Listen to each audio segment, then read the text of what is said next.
Good morning, Manitoba. It is Thursday, August 21st. You're watching CTV Morning Live. Thank you so much for being with us. Now, if you want to do something fun, you like music, and you want to visit a really cool district of the city of Winnipeg, St. Boniface has every Thursday. It is called Franco Thursdays or Jeudi Franco. So we're going to tell you a little bit more about where you could check this out, where it's happening, and some of the musicians that are involved with it as well. But first, your headlines. A fire in the sky is headed to court. Who's launching legal action after an apartment roof blazed 2 years ago? All wet. Why one Winnipeg homeowner says she doesn't deserve the soaking that came due with her water bill.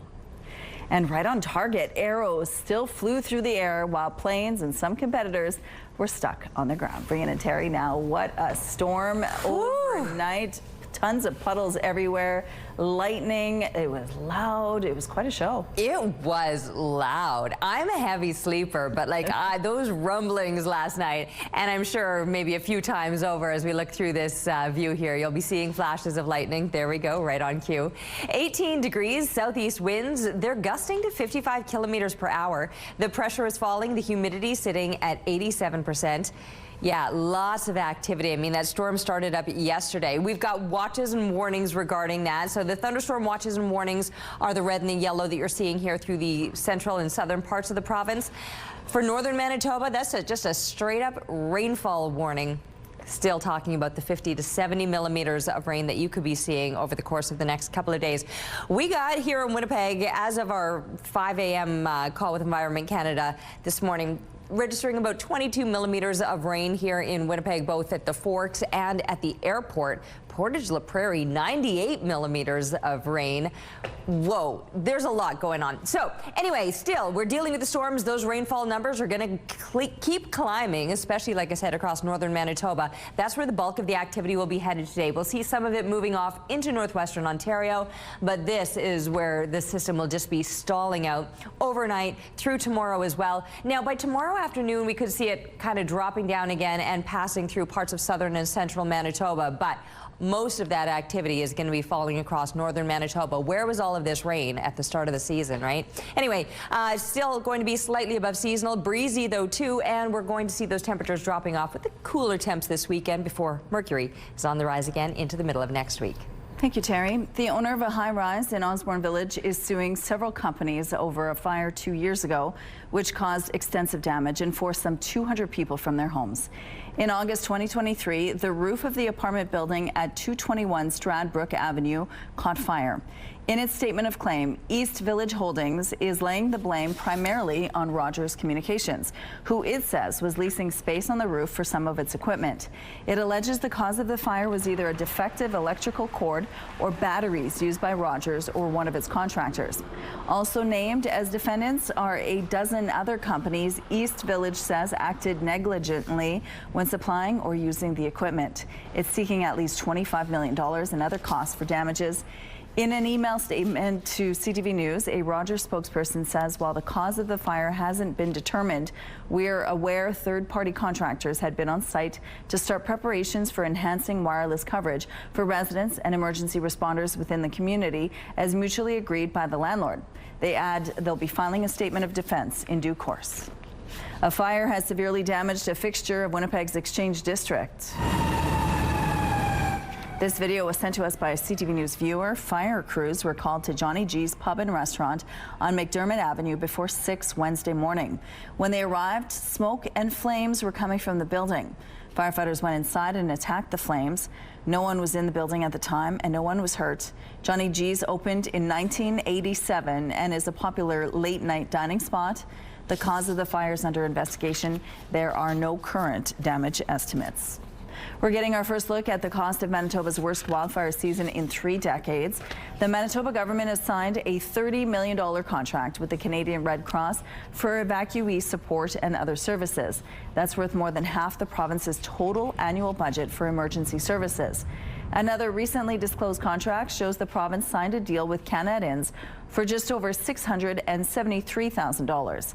Finance Minister Adrian Sala says it's too early to estimate a total cost, but an update is expected next month when the province releases its quarterly fiscal update. Good news, if your commute takes you between the city's core and the Elmwood area, the city is reopening the Louise Bridge ahead of schedule. By Friday morning, traffic is expected to be flowing over the century-old bridge. It shut down initially in May after an inspection revealed corrosion, which needed immediate attention. That closure was then extended into September. But the city says crews got the work done faster than expected. The bridge is still in need of some $40 million worth of rehabilitation work, which could start as early as next year. Imagine opening up your water bill only to find out you owe the city of Winnipeg more than $21,000. That's exactly what happened to one Winnipeg family. And as CTV's Joseph Bernacki shows you, they're desperate for answers and solutions. It was unbelievable. Vanessa Pacao still can't believe how high her water bill is. $21,727.71. Pacao is a mother who lives with extended family here in Garden City. On the bill, I usually get like from around 300 to 800 bill every 3 months. Pacao admits she hasn't sent in a meter reading since February 2023.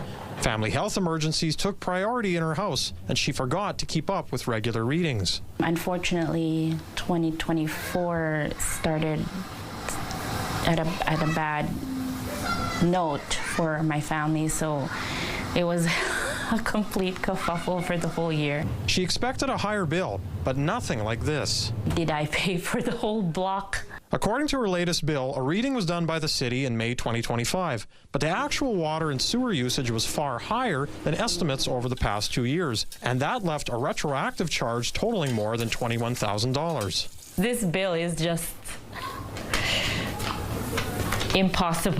Pacao reached out to the city for an explanation, and she says they told her she's on the hook, and now she doesn't know what she'll do. You would think this money would have been for a family, but then it's just going to go on an unexplained, exorbitant amount of utility bill.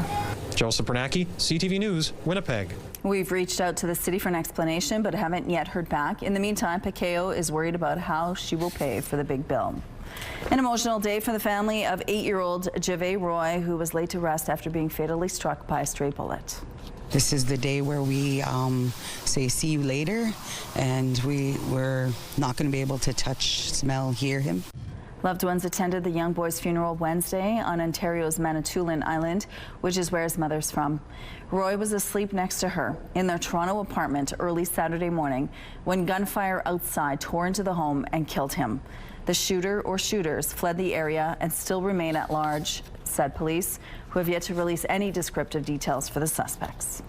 Canada Post and the union representing thousands of postal workers are back at the bargaining table, with the union seeking higher wages. The latest proposals include an increase of 19% over 4 years. That's instead of the previous offer of 13% presented by Canada Post in May. Discussions were delayed last week over a lack of available federal government mediators. The union says the mediators were too busy with Air Canada negotiations. Meetings are expected to continue this week and next. Talks at Canada Post have been ongoing for more than a year and a half. A classic children's fairy tale is coming to life on stage in Winnipeg this fall. It's a ballet version of Hansel and Gretel. The Royal New Zealand Ballet is bringing an imaginative staging of the Brothers Grimm classic to the Centennial Concert Hall. The performance features an original jazz-infused score and sensational costumes and lighting. It also includes a Wizard of Oz-style burst from black and white into dazzling color. Hansel and Gretel runs October 9th through the 12th. For tickets, visit the Royal Winnipeg Ballet's website, rwb.org. The best young archers from around the world have their sights set on the target here in Winnipeg. So this is the biggest event on the World Archery calendar. The qualification round at the World Archery Youth Championships is now underway at Grant Park Soccer Field. The event is a little smaller than originally planned, as some teams were unable to make it into Winnipeg due to the Air Canada strike. In all, 480 athletes from 54 countries are taking part in a number of events. Here's a look at what's happening outside now. It is still raining in some parts of the city. At Confusion Corner, you can see there's puddles here and there, so be mindful of that when you head out this morning. And if you see any problems out on the streets, please let us know. Let's go now to Ainsley McPhail, who is live at CCFM this morning, because we are talking about something that's fun and it's happening every Thursday. It's called Jeudi Franco, or Thursday Francos. Good morning.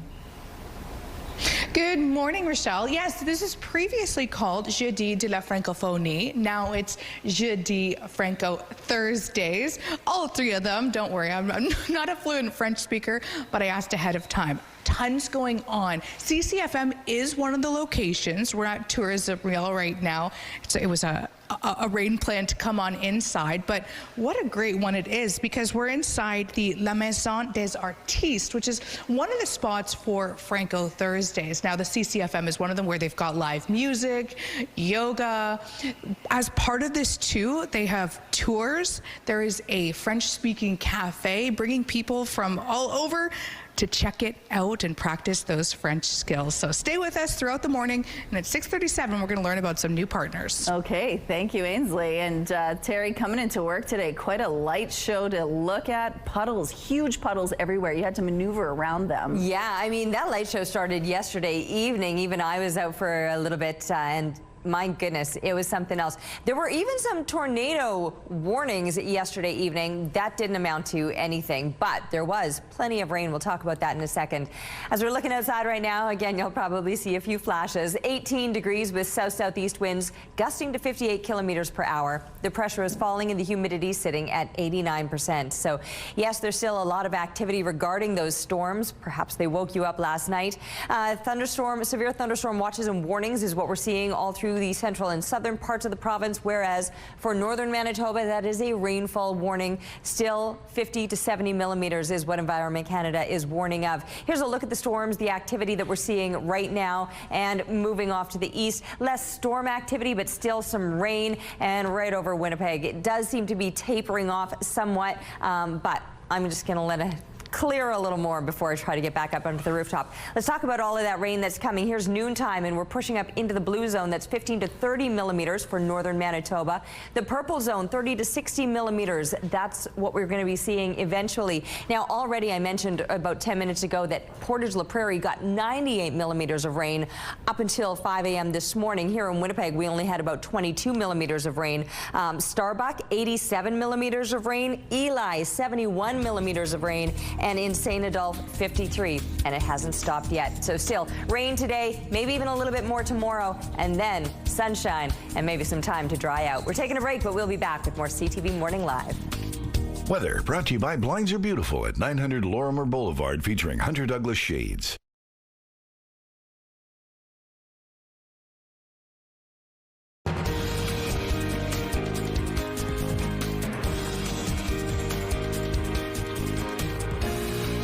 Good morning, it is 6:15. A sad update to a story we brought you on Wednesday. Mounties believe a Norwegian hiker who disappeared last week in the remote north was swept away in a fast-moving river. Searchers believe Stefan Chatelvik may have tried to cross the Hayes River near York Factory. He earlier embarked on a multi-day exertion from Fort Severn in Ontario. Police say Hayes River is almost 2 kilometers wide with an extremely fast current. Authorities have been in touch with his family and the Norwegian Embassy in Ottawa. Officers and locals have been searching the area with drones, boats, and helicopters ever since he failed to arrive in York Factory on Friday as expected. A man who tried to stab a Catholic pastor in the middle of a Sunday religious service last winter has been found not criminally responsible. Court heard Powell Olonia had previously gone to a hospital and said he planned to kill a priest. On February 9th, he unsuccessfully attempted to stab a pastor with a knife in an attack captured on camera. The pastor escaped, and Olinia was arrested with the help of parishioners, including an off-duty police officer attending the service. Olonia underwent a psychiatric assessment which found he suffered from delusions. The not criminally responsible ruling means he will either be released or sent to a psychiatric hospital unit following a hearing before the Criminal Code Review Board. Details of a tentative deal reached between the union representing flight attendants and Air Canada are now emerging. 12% increase immediately for the junior flight attendants, 8% for the more senior flight attendants, and then progressively through the contract, 3.5%, 3%, and then 2.5%. Some industry watchers say the pay grade for cabin crew with less than 5 years of service will still fall short of what some U.S. carriers offer their staff. The biggest shift? Getting paid for time worked while on the ground. CTV News has confirmed the airline is offering 50% of their hourly rate as ground pay for 60 minutes of work when boarding a narrow-body aircraft and 70 minutes for larger planes. The ground pay rate will also increase to 70% by the time the deal expires in 4 years. Workers are expected to vote on the deal next week. There's Ottawa to Toronto, Toronto to Lisbon, Lisbon to Porto, and Porto to Gatwick. So we've got quite a few connections to make. We were told that if we don't get this flight, then we won't be home until September the 3rd. Thousands of passengers are still trying to get to their destinations, and many are now trying to figure out how to recoup the costs of their canceled flights. Some rebooked on other airlines, others were stuck paying for extended hotel stays, and some people hopped on buses and trains. Air Canada has said they will cover some costs, including rebooked flights and possibly other modes of transportation. But at this point, of the over 500,000 customers that were affected, it's unclear who will qualify. A 37-year-old Calgary man is facing numerous charges after the alleged abduction of a 12-year-old boy involved in an online to catch a predator scheme. CTV's Jordan Canigan now on how he was caught and the warning from police. It was near this area in the Cooper's Crossing neighborhood of Airdrie. A 12-year-old boy escaped from a kidnapper. There are numerous youth, ages 12, 13, so quite young, that have been involved in a catch the predator scheme. So apparently this is a new scheme on social media. Police say the boy was part of a group of between 6 and 10 teenagers who arranged to meet a man in a vigilante sting to expose child predators. These are very hard to prosecute. It puts these people, these kids in this incident, in extremely high-risk, dangerous situations without backup training, justification, and backup. It's amazingly dangerous what happened in this incident. Investigators say the teens met the man on Snapchat and it was caught on video. Police say the boy willingly got into the vehicle, but the man drove away with the child. The boy was able to escape a short time later. Multiple teens and other witnesses called 911 and police tracked the suspect to northeast Calgary. This has not been done before here in Airdrie. In my service time of 23 years, I haven't been involved in a similar investigation where we have somebody setting up to catch a predator or anything along those lines. This is a very unique incident. 37-year-old Zane Merchant of Calgary is facing numerous charges, including kidnapping, sexual interference, and breach of conditions. He does have a history with police. This offender is known to the ICE unit. We've had more than one investigation and file with this offender, which again speaks to the dangerous and high-risk nature of meeting strangers, conversing with strangers. Jordan Canigan, CTV News, Airdrie. Here's a look at what's happening in traffic along the St. James Bridge. Lots of puddles out there, so be mindful of that when you head out this morning. If you see any issues, please let us know. CTV Morning Live Traffic brought to you by Mr. Lube Plus Tires. No appointment needed. All right, we're starting to see those storms moving off. You'll probably still be able to see some flashes off in the distance, though, as we look through the Bathfitter Live Eye. Bathfitter, your bath and shower experts for more than 40 years. Most of Winnipeg now is on the drier side. The rain has stopped, the storms have moved on, but it doesn't mean it's entirely done.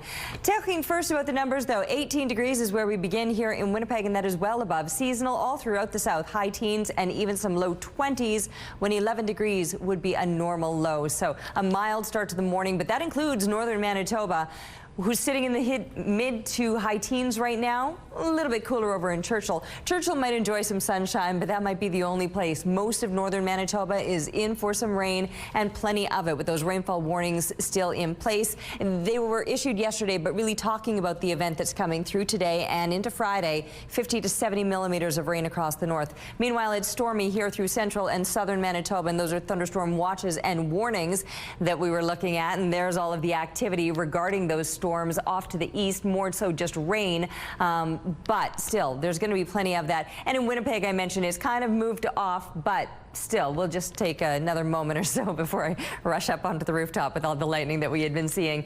Look at how the temperatures will be rising today, and despite all the rain, it's still going to be a warm one. Noontime, and we're back up to seasonal temperatures, or for northern Manitoba, some mid to high teens. You might make it into the 20-degree mark, but still some mid to high 20s expected across much of southern Manitoba. It will be another warm one today.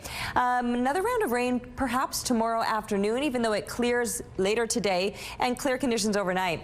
Speaking of clear, on the other side of all of this, we'll get that sunshine back again. The storm, though, looked pretty spectacular as it was rolling through the glass area. Thanks to Kelly for the photo, and keep them coming, please, to Winnipeg weather at ctv.ca. We'll be back right after this break. Good morning. Saskatchewan Premier Scott Moe has given the federal government a personal invitation to try and save the canola industry. The mission, if they choose to accept it, involves a trip to China, where Moe hopes to convince his Chinese counterparts to remove the tariffs on Canadian canola products. CTV's Frugina de Clute has more. Premier Scott Moe is vowing to take a long journey to protect the Canadian canola industry. We're going to go to China. We're hopeful that the federal government will have representation alongside of us, and we're hopeful that we'll be able to support them in putting an end to, some of these trade tariffs that we see. Making those comments at a news conference in Yorkton. The event was held at Richardson Oilseed, one of North America's largest canola processing facilities. In Canada, we have a $45 billion canola industry, employing over 200,000 Canadians, some of them right here at this plant and many of them right here in this community. Last week, China upped its levies against Canadian canola to nearly 76%, which has already had a devastating effect. Moe was in Yorkton to announce provincial support for a road that literally paves the way for the canola industry. This investment by the province reinforces the vital role this connector plays in strengthening both our local economy and Saskatchewan's leadership in agriculture. The Premier described the announcement as a vote of confidence amid the growing economic concerns regarding China's canola tariffs.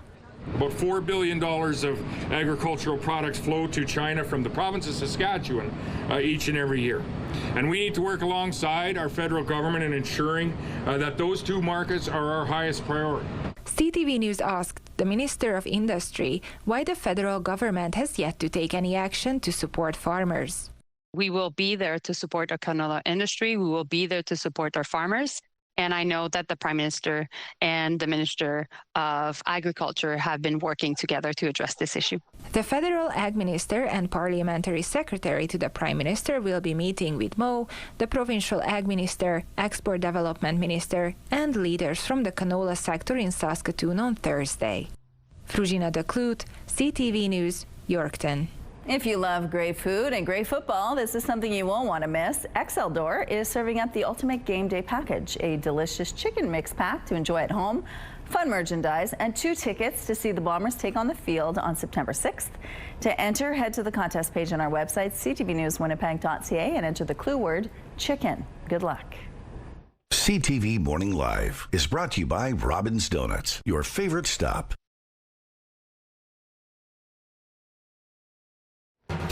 Here's a look outside, and yeah, starting to clear after those wicked storms last night that perhaps had you up for the last few hours. 18 degrees with south-southeast winds gusting to 58 kilometers per hour. The pressure is falling and the humidity is sitting at 89%. Plenty of rain fell, but still plenty more to come, especially across northern Manitoba. That's where the rainfall warnings are in place this morning, still giving a heads up of 50 to 70 millimeters of rain that's expected throughout the day today, overnight, and for tomorrow as well. All of the activity here in the southern part of the province, while central and southern Manitoba, has to do with those storms, severe thunderstorm watches, or the red straight-up warnings in the area. And there you can see why. It was wicked last night and into the overnight hours. Now it's still continuing to push off to the east. There's still a lot happening in areas just to the north of us, right around, and even to the south of us, right around Winnipeg. It is coming to a bit of an end, and we will likely see some clearing, although I don't know that we're going to see full-out clearing until until later on into the afternoon, evening time. There's still that possibility of showers today. 25 today with some strong south winds, at times gusting 50 clicks. Those winds shifting out of the north overnight. Clear conditions as we drop down to 13. Tomorrow starting out with the sunshine, but a good chance that all of that rain that's moving up into northern Manitoba will wrap right back around again and catch us into the afternoon as southwest winds gust to about 60 kilometers per hour. After that, temperatures will be cooling down a little bit, especially for the weekend itself. But once we're looking further ahead into next week, we're back up to seasonal or above. Some important traffic information now. Some downtown streets are closing this weekend for the Canadian Elite Basketball League Championship celebration. Streets around Canada Life Centre are closing today at 9 a.m. Hargrave, Carleton and Edmonton streets will all be closed between Portage Avenue and St. Mary Avenue. One lane on these streets will remain open for parking access. Graham Avenue will also be closed between Edmonton and Donalds. The streets will open again Monday at noon. It's just about time to start back to school shopping, and with the ongoing trade war, you may notice some higher prices on store shelves. As CTV's Danton Unger shows you, clothing and technology are seeing some of the biggest spikes.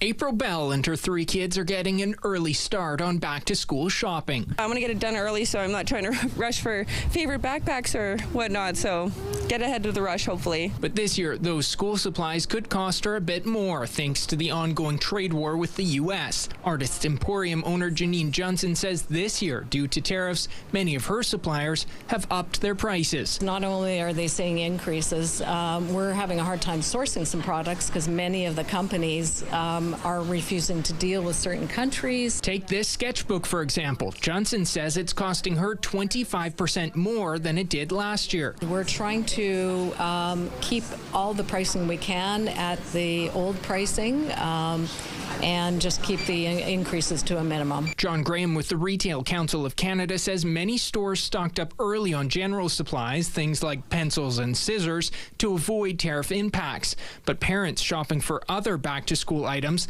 like clothing and technology could face higher prices. We see and anticipate continued escalation of pricing out of China and Vietnam for clothing because of U.S. tariffs. And then the U.S. global tariff approach on technology-producing countries is also having that similar negative approach. Graham says this just adds to the ongoing inflation and budget constraints facing families, and that's one of the reasons All Saints Anglican Church has been collecting school supplies. Markers and crayons and pencils. Father Rob Scheck says for the past 3 years, his congregation has been donating supplies to students at Mulvey School.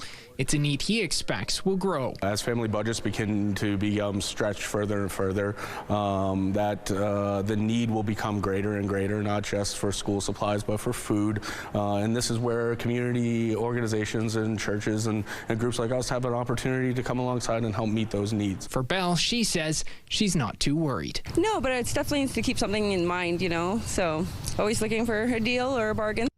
Danton Unger, CTV News, Winnipeg. Speaking of those bargains, John Graham says more Manitobans are focused on getting deals this year, as 91% anticipate spending more due to rising prices. That's based on a survey the Retail Council of Canada did earlier this summer. Graham says this could mean more Manitobans avoid shopping at brick and mortar stores in an effort to stretch their budget. Fire officials in Nova Scotia say they're keeping a close eye on Hurricane Erin, which could bring strong winds to parts of the province this weekend. There is certainly potential for growth of that fire given the wind patterns that are going to be coming on the weekend. The Department of Natural Resources says it is working closely with meteorologists and fire behavior analysts to assess the storm and its potential impact on firefighting efforts. If winds do pick up to the point where conditions are deemed unsafe, officials say crews will be pulled back as a precaution. There are currently 3 active wildfires in Nova Scotia, with 2 of them said to be under control. The number of active wildfires in New Brunswick is now down to 20. Officials say 5 are still considered to be out of control and are asking people to avoid traveling to any affected areas unless necessary to allow emergency crews to do their work. No structures have been lost due to the wildfires in the province, and there have been no serious injuries. The White House is taking aim at judges on the International Criminal Court, including Canadian Judge Kimberly Prost. Judicial independence is a basic principle that must be respected. And these types of measures undermine the foundation of international justice. Prost has been slapped with sanctions by the Trump administration for ruling to authorize the court's investigation into U.S. personnel in Afghanistan. Judges from Fiji, France, and Senegal have also been sanctioned. Sanctions against those judges stem from the ICC's decision to investigate Israel's actions in Gaza and the occupied West Bank. These sanctions freeze any assets the judges have in the U.S. The ICC responded saying it deplores the sanctions. The U.S. State Department is calling the ICC a national security threat and an instrument for lawfare against the U.S. and Israel.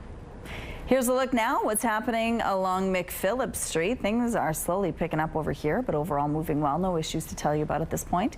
Let's look now at your gas prices. The Canadian average stands at $1.36, while the provincial and Winnipeg averages are lower at $1.32. The lowest price in the city is $1.25. All this info is on GasBuddy.com. Price at the Pump brought to you by KidneyCard.ca. Get a free tow and a tax receipt for value of your car.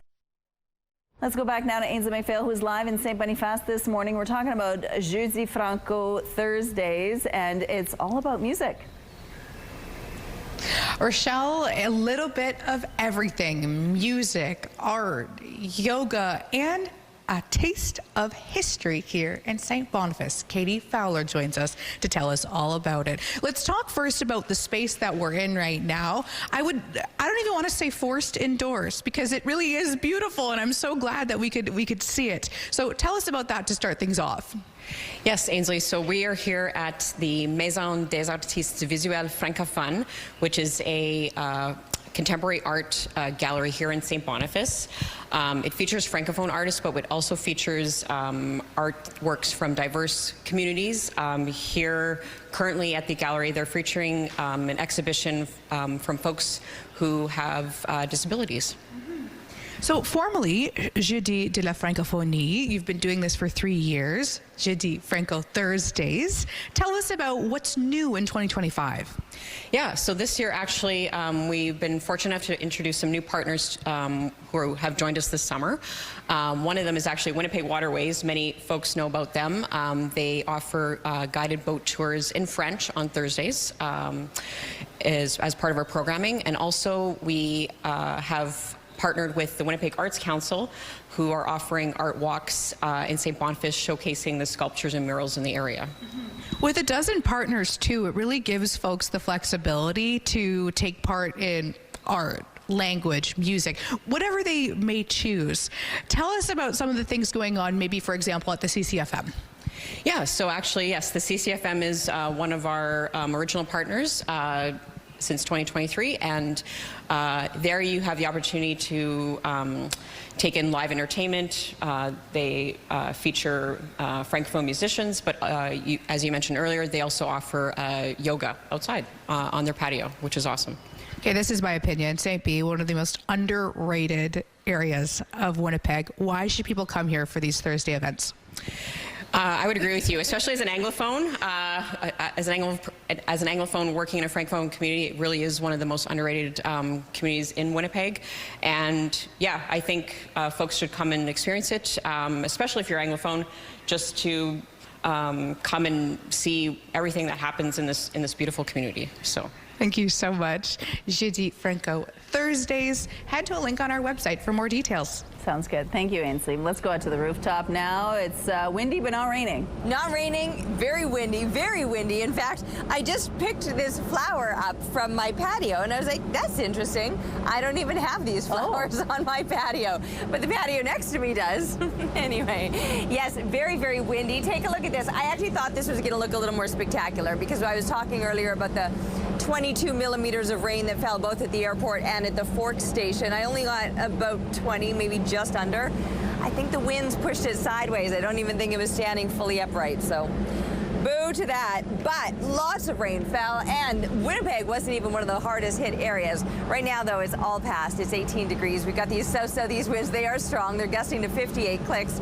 Pressure falling, humidity sitting at 89%. There might still be some storm activity, especially in areas off to the east of us, and plenty of rain that's going to be moving up into northern Manitoba. Environment Canada warning of the 50 to 70 millimeters of rain that northern Manitoba will see throughout today, overnight, and into Friday. So that's a cumulative over the next couple of days.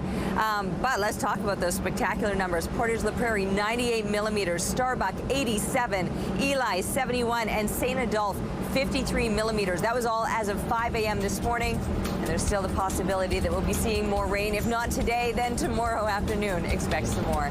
Taking a break right now, but we'll be back with more CTV Morning Live. CTV Morning Live weather brought to you by ABC Fire and Safety, your CO2 refill store.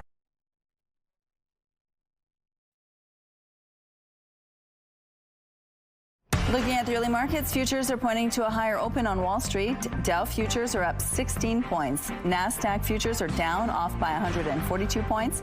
S&P futures are also in the red, down 15. The Canadian dollar is down slightly this morning. Overseas, the Hang Seng dipped by 61 points, while Japan's Nikkei is down 278 points. Good morning, it is 6:45. Mosquitoes are not only a nuisance, they can spread disease like the dreaded West Nile virus. And some of the work to protect us from the pest is happening right here in Winnipeg. What I'm interested in is finding different ways to control mosquitoes without the use of pesticides. To do that, Professor Steve Wiard and his team at the University of Manitoba are researching two distinct methods. The first is growing sterile male mosquitoes in a lab and releasing them in order to disrupt mosquito breeding cycles. Wiard says that program is almost ready for field testing.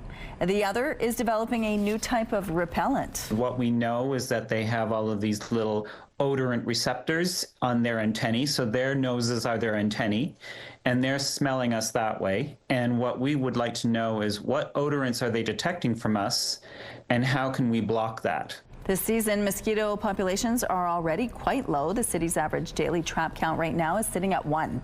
Meanwhile, provincial data shows the highest concentration of mosquitoes testing positive for West Nile virus are in the Southern Health region. The total number of human cases this year remains at 1, and that was connected to travel outside the country. Two truck drivers, American authorities say, were instrumental in bringing huge amounts of cocaine into Canada on behalf of accused drug kingpin Ryan Wedding, intend to plead guilty in an American court. As CTV's John Woodward reports, there's a sign the pleas could make life tougher for their fugitive former boss. At the Port Huron border crossing 1 year ago, American Customs and Border Protection officers pulled over a truck headed to Canada. American court documents say an X-ray revealed this compartment hidden in the rear of the trailer, as well as tools that matched its screws and bolts. Inside, cocaine wrapped in cellophane, 115 bricks with a net weight of 124 kilograms.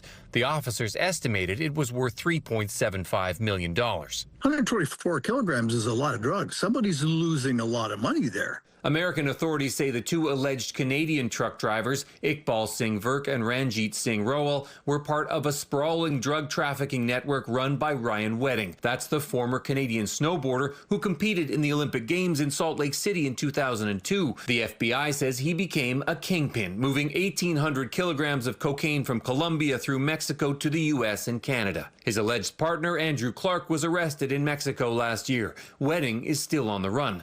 The FBI put Wedding on their top 10 wanted list. He chose to become a major drug trafficker, and he chose to become a killer. Canadian law enforcement believe Wedding is connected to at least 4 murders in Ontario, including a brazen shooting of a Caledon family. It turned out it was mistaken identity. That family was innocent. 2 others accused of running the Canadian distribution network for Wedding appeared in a Toronto court Wednesday. The Americans are seeking their extradition, and another man accused of being a cocaine courier has already consented to going south of the border. Documents say the truck drivers intend to plead guilty in California to charges with a maximum sentence of life, but they may get a deal. And if these folks are testifying against Wedding or other higher-ups, that's going to help the investigation immensely. And I would presume that's exactly what we're seeing here. Cooperation like that, as well as a $10 million reward for information leading to his arrest, could be pulling the web around Wedding even tighter. John Woodward, CTV News. UN Secretary General Antonio Guterres is calling for an immediate ceasefire in Gaza as Israel begins the first stages of a ground offensive in Gaza City. And the unconditional release of all hostages, and to avoid the massive deaths and destruction that a military operation against Gaza City would inevitably cause. Palestinians are fleeing parts of Gaza City where hundreds of thousands of displaced people had been sheltering. Israel is calling up 60,000 military reservists for the start of September to free up active duty personnel for the operation. Israeli troops have now established a foothold in the outskirts of the city, which their defense minister approved on Tuesday. The plan is being put before Israel's security cabinet later this week. A Cape Breton couple has plenty to celebrate these days, including 75 years of wedded bliss. Time flies, and all too quickly. All too quickly. It was on August 16th, 1950, that this blushing young couple said their adieux.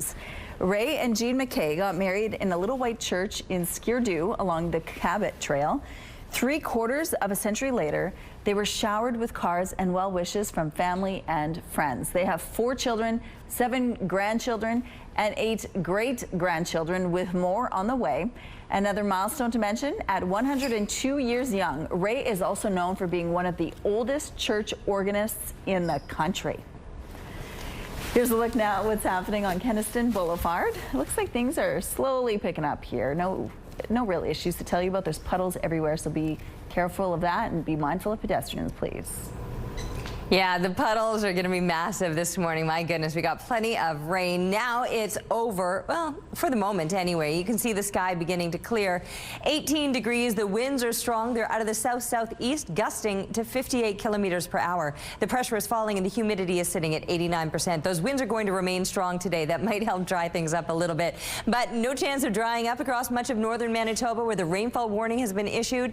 You've got so much more rain to come. Today is just the beginning of it, really. And then overnight and through tomorrow, up to 70 millimeters of rain. We've been keeping our eye on the watches and warnings regarding the storms. Areas shrinking and moving a little bit now, more of east central Manitoba.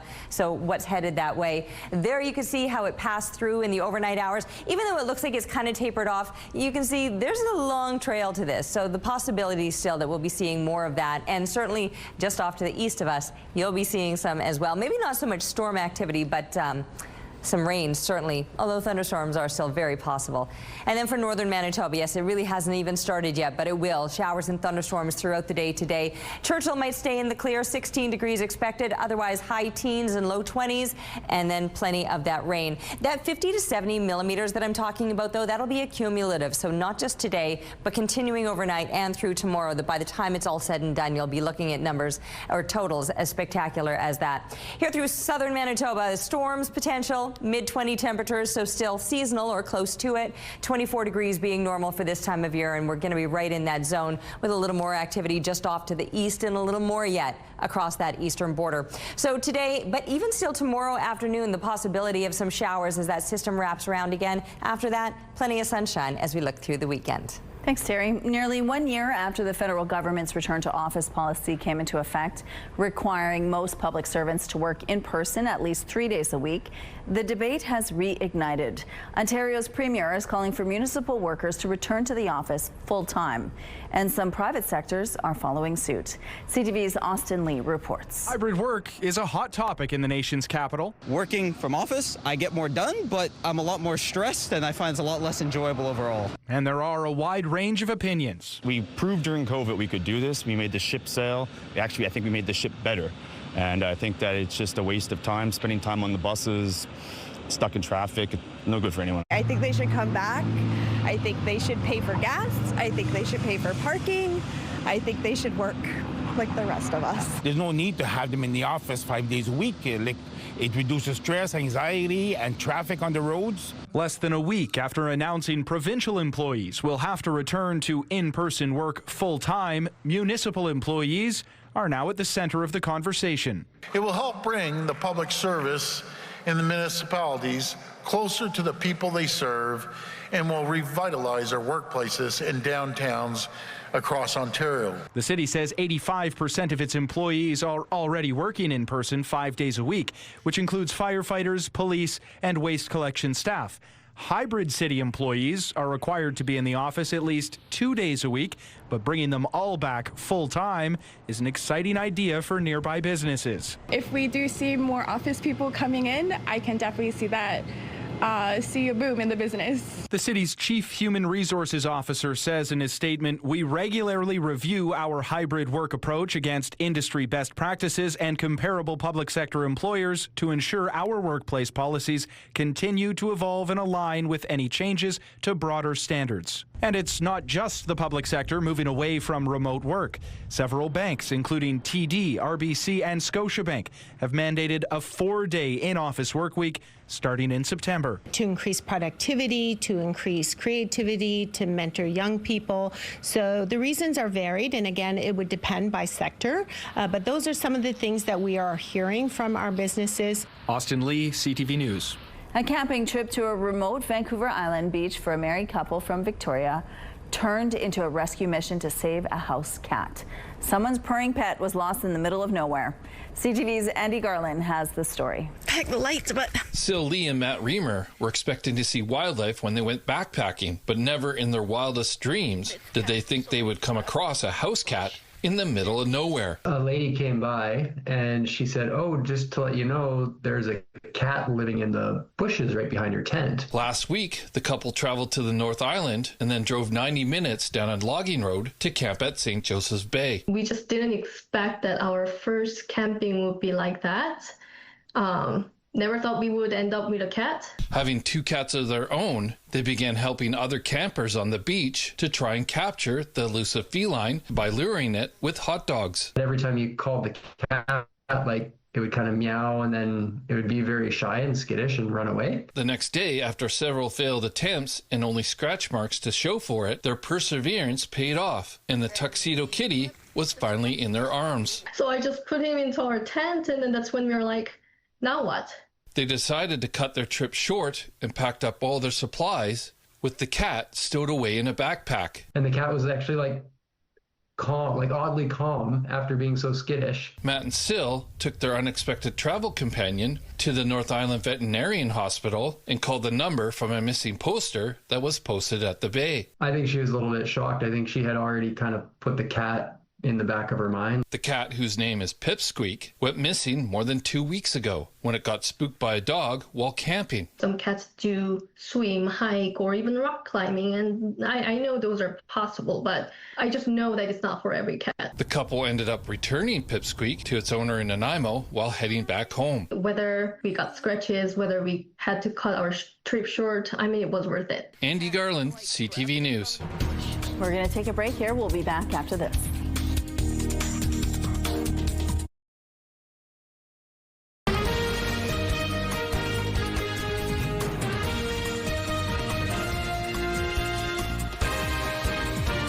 Good morning. It is 7 o'clock on Thursday, August 21st. You're watching CTV Morning Live. Thank you so much for joining us. At 7:52 in our Community Connection, we're going to tell you about an event that's happening in the Interlake this weekend. It's all in support of making sure that sick kids get their dreams or wishes come true. We're going to tell you about the event itself. It's a fundraiser. You could do it either on horseback or with a motorcycle. We're going to tell you about that, but first, your headlines. A Winnipeg family opens their water bill and finds a $21,000 charge. Now they're looking for answers and relief. Air Canada flight attendants could soon be paid for groundwork, but some say the deal still doesn't stack up to U.S. standards. What's in the offer? The older And guinea pigs gone rogue. How Rocky and Scotchy's adventure ended up in a reunion. All right, bringing in Terry now. Yesterday, it was a little bit of rain last evening, and then this morning, whoa, the sky was lit up. Those storms in the overnight hours, I mean, I know we call it our morning, but most people were like, that was last night, and none of us got any sleep. It's true, they were so loud. Now, the bulk of that has moved off. Look at our camera shaking, though. Those winds are on the stronger side. The sun is coming out from behind those clouds, though. We will be seeing more of that as the day goes on. 18 degrees with those winds gusting to 58 kilometers per hour out of the south-southeast. The pressure is falling and the humidity sitting at 89%.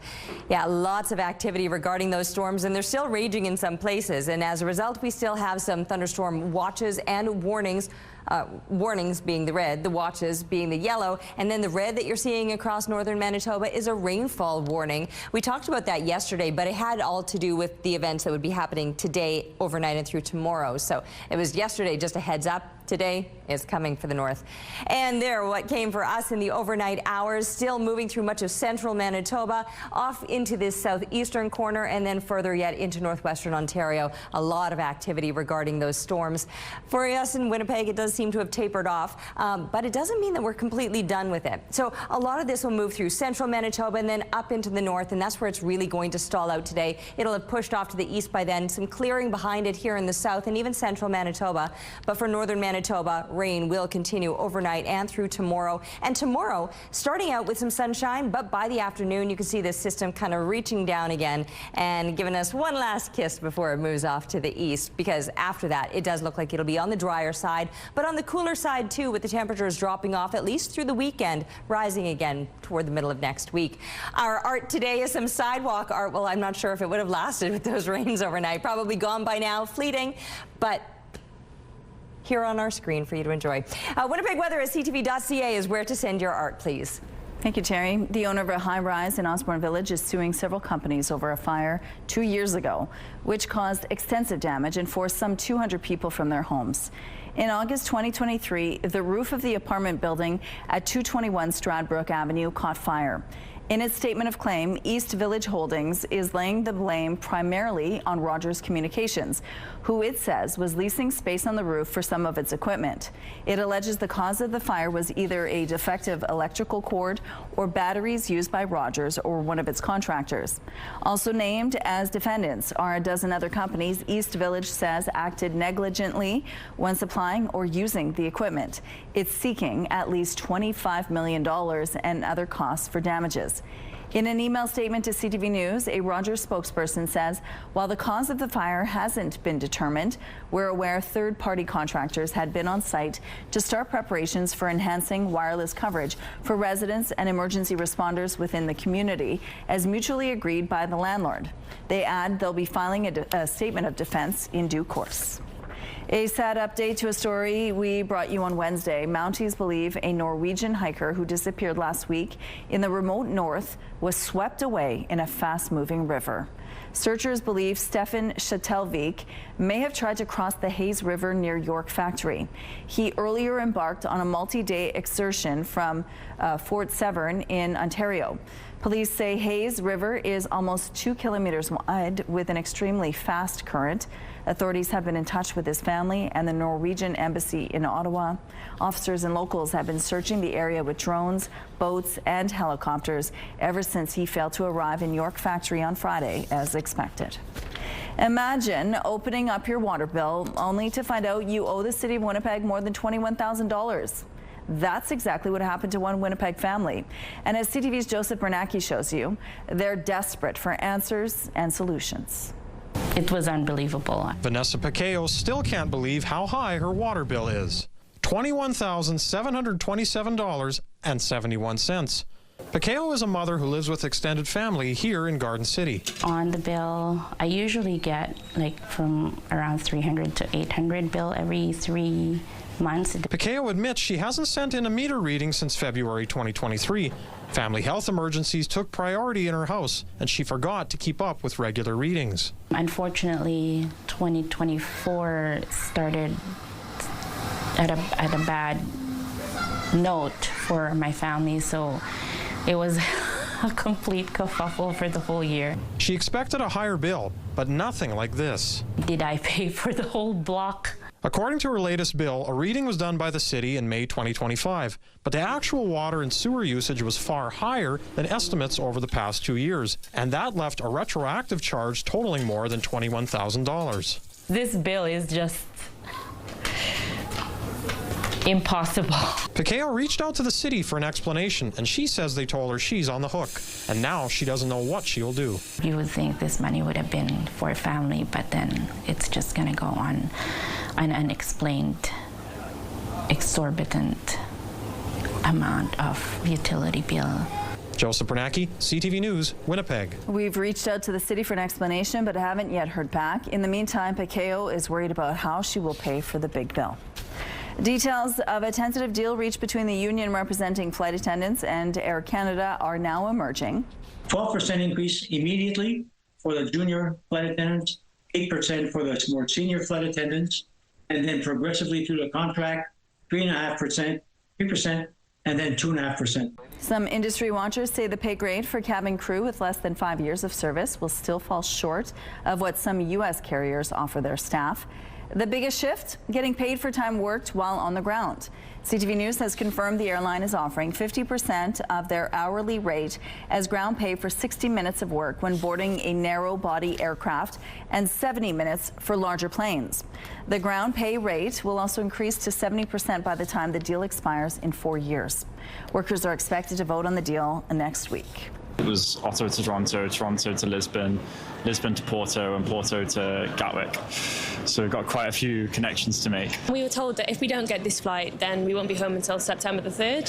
Thousands of passengers are still trying to get to their destinations, and many are now trying to figure out how to recoup the costs of their canceled flights.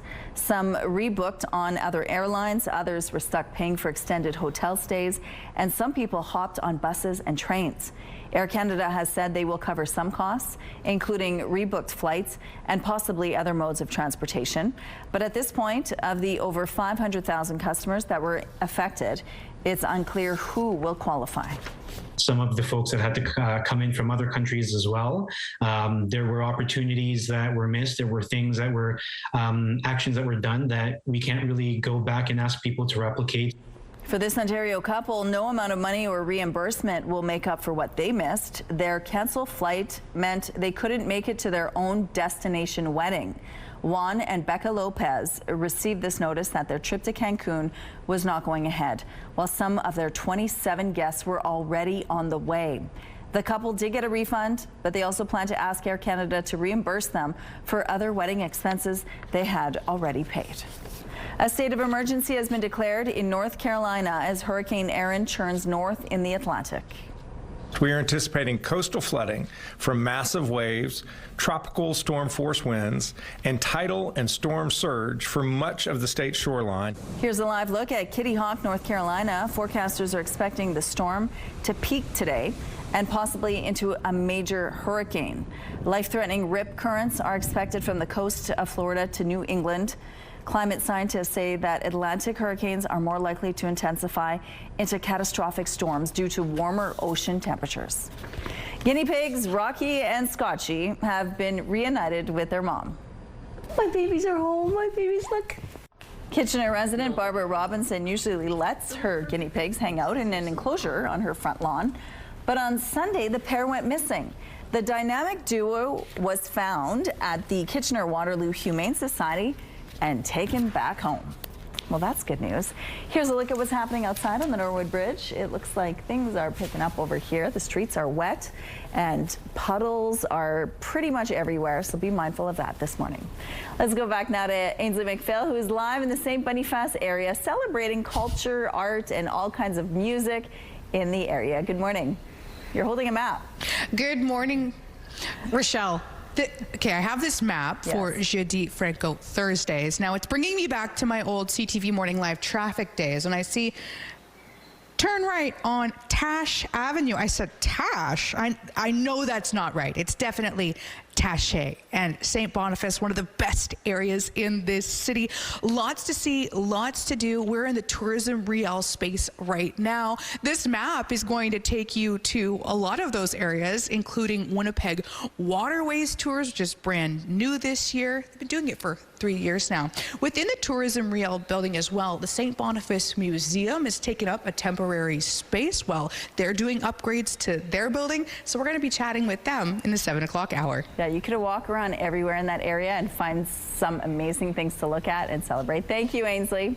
Let's go out to the rooftop now. Oh yeah, it's windy. Yeah, it really is. But we're going to need the winds to help dry things up after all of that rain yesterday and overnight. Oh my goodness.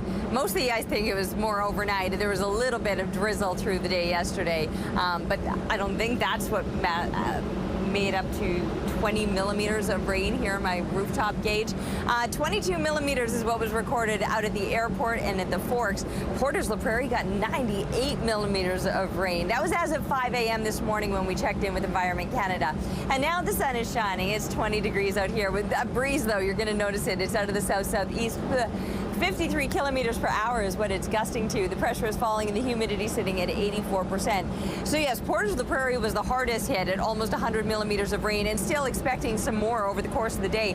Starbuck, Manitoba, not far behind, 87 millimeters for you. In Ely, 71 millimeters. St. Adolphe, 53 millimeters of rain. And again, these numbers were all from 5 a.m. this morning when we checked in with Environment Canada, but they also gave the heads up again about what's coming for northern Manitoba. 50 to 70 millimeters of rain expected, kind of beginning today, continuing overnight and throughout the day tomorrow.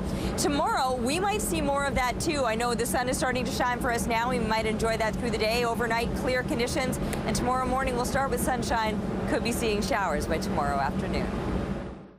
CTV Morning Live Weather brought to you by Canadian Footwear, helping you find the perfect fit.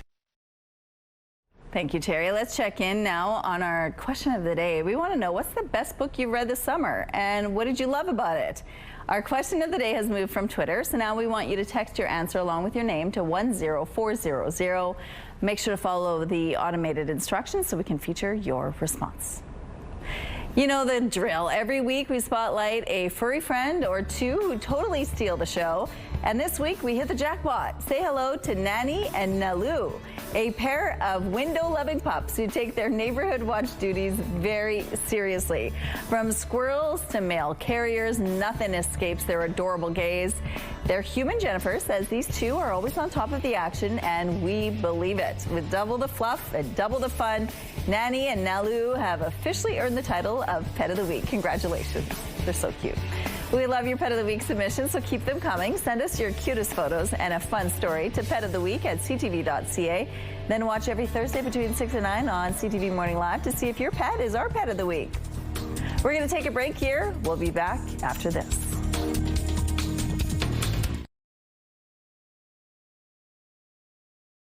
Good morning. It is 7:16. The best young archers from around the world have their sights set on the target here in Winnipeg. This is the biggest event on the World Archery calendar. The qualification round at the World Archery Youth Championships is now underway at Grant Park Soccer Field. The event is a little smaller than originally planned, as some teams were unable to make it into Winnipeg due to the Air Canada strike. In all, 480 athletes from 54 countries are taking part in a number of events. It is often a springboard for Olympic athletes and for compound athletes moving forward in their career. The semifinals and medal rounds will move to the Forks this weekend. The event was condensed to 2.5 days due to the strike. Because of that, organizers are looking for more volunteers. You can sign up or purchase tickets through Way C25 website. A $25 million diamond was stolen in Dubai, and then it was recovered, all in just a few hours. It was fast work by police in Dubai. This diamond weighs more than 21 carats. Police say it was stolen by thieves posing as intermediaries for a prospective buyer who had planned the job for more than a year. But they apparently didn't plan well enough, as within hours the police identified 3 suspects, found them, arrested them, and brought the diamond back. It's a sea of masts and sails in the Netherlands as the Tall Ship Festival begins. Hundreds of tall ships are sailing into Amsterdam to kick off a 5-day festival celebrating the maritime history of the country.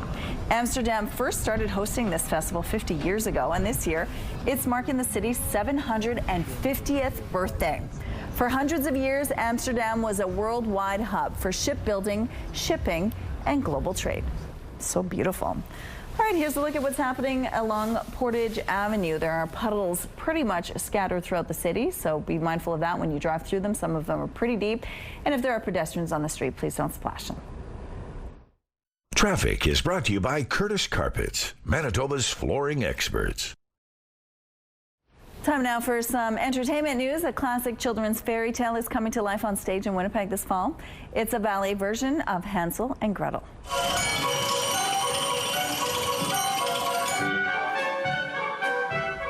The Royal New Zealand Ballet is bringing an imaginative staging of the Brothers Grimm classic to the Centennial Concert Hall. The performance features an original jazz-infused score and sensational costumes and lighting.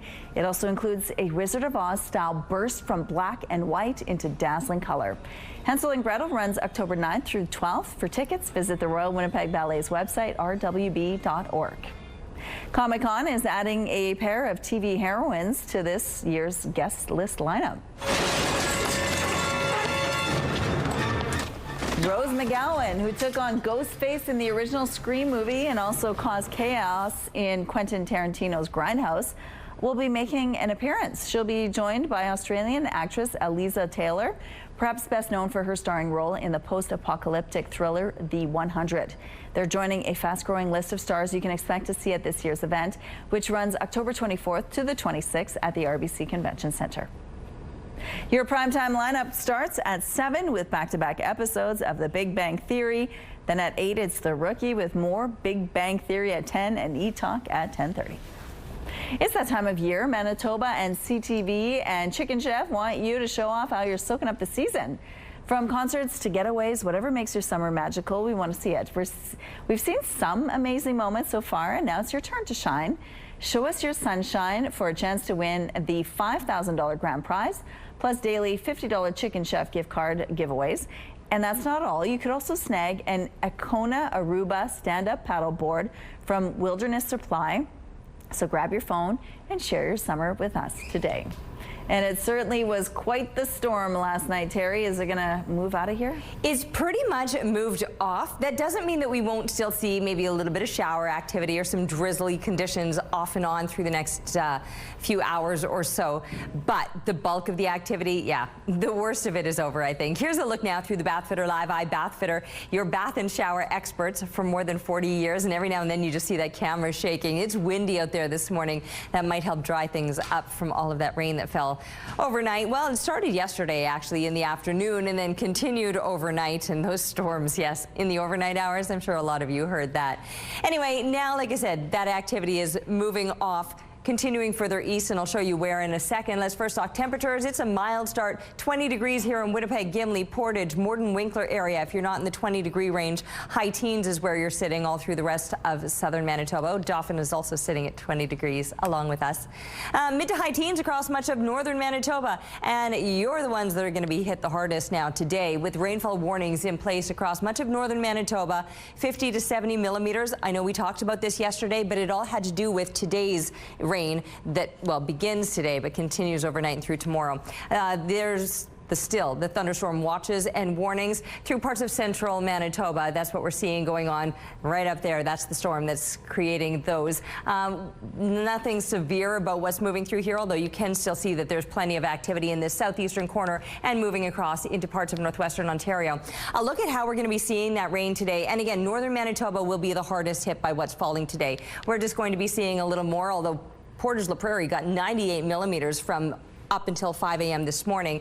Not much more expected there today. All of it will be across northern Manitoba, but starting to get into the red by early tomorrow morning. The red is 60 to 100 millimeters. Just a couple of places there, but a lot of you in that purple zone of 30 to 60 millimeters, or the blue zone, 15 to 30 millimeters of rain. So yes, northern Manitoba will be in for a solid soaking yet. Still some possible showers even tomorrow afternoon. And speaking of, there's the storm that brought it all in, taken in the glass area by Kelly. Thank you for the photo, and keep them coming, please, to Winnipeg Weather at ctv.ca. Thanks, Terry. A group of NFL athletes is on the defensive this week ahead of the new season. While they're not new to the sidelines, male cheerleaders are drawing some attention as more teams add them to their squad. ABC's Sam Champion has the story. Down, Vikings! Just weeks before the NFL regular season kickoff, some teams are already playing defense after announcing male cheerleaders would be joining their squads. Shortly after, the Minnesota Vikings posted this video to social media featuring cheerleaders Blaze Sheik and Louis Kahn on online backlash and hateful comments swiftly followed.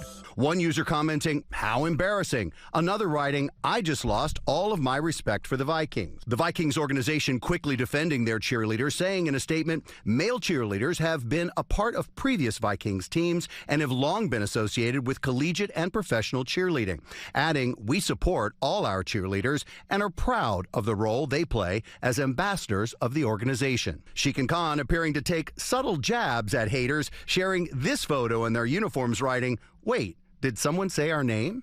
All of us have had experiences like this since the time we started dancing growing up, far before we became NFL cheerleaders. Speaking with GMA overnight, Philadelphia Eagles cheerleaders Alex, Dalton, and James sharing a message for their colleagues. I would say to keep on dancing. You know, you're already doing what you love, and you were selected through this rigorous process, and you deserve to continue to tune the noise out, because at the end, it's really only you and yourself, and you have to make yourself happy. The first male cheerleaders in the league were introduced in 2018 via the Rams, but their presence has grown ever since. And today, roughly 1/3 of all NFL teams have male cheerleaders who help energize stadium-packed crowds. Just having this opportunity to do this is life-changing for all of us. We never know when we have that little boy who also loves to dance, and we have that amazing opportunity to show them that they can do anything that they put their minds to. Do you love wine and a little VIP luxury? Then this is for you. We're giving away a Champagne Lounge VIP experience to the Winnipeg Wine Festival each week, and that's for you and 3 friends at the RBC Convention Centre on September 26th and 27th. Enjoy exclusive wine tastings and support the Special Olympics while you're at it. To enter, head to the contest page on our website, ctvnewswinnipeg.ca, and enter the clue word, taste.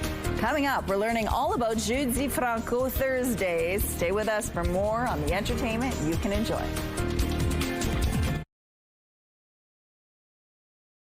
All right, let's go back to Ainsley McPhail now, who's live in St. Boniface, of course, a very large French-speaking community in that part of the city. We're going to have some conversations about language. Good morning. Rochelle, this one should be you, shouldn't it? Maybe. I know a few words, la crème glacée, les bonbons. Richard Lennon joins me now. Cafe Conversations is what you started with Jeudi Franco Thursdays. How did it all start, getting people to converse at local shops and businesses?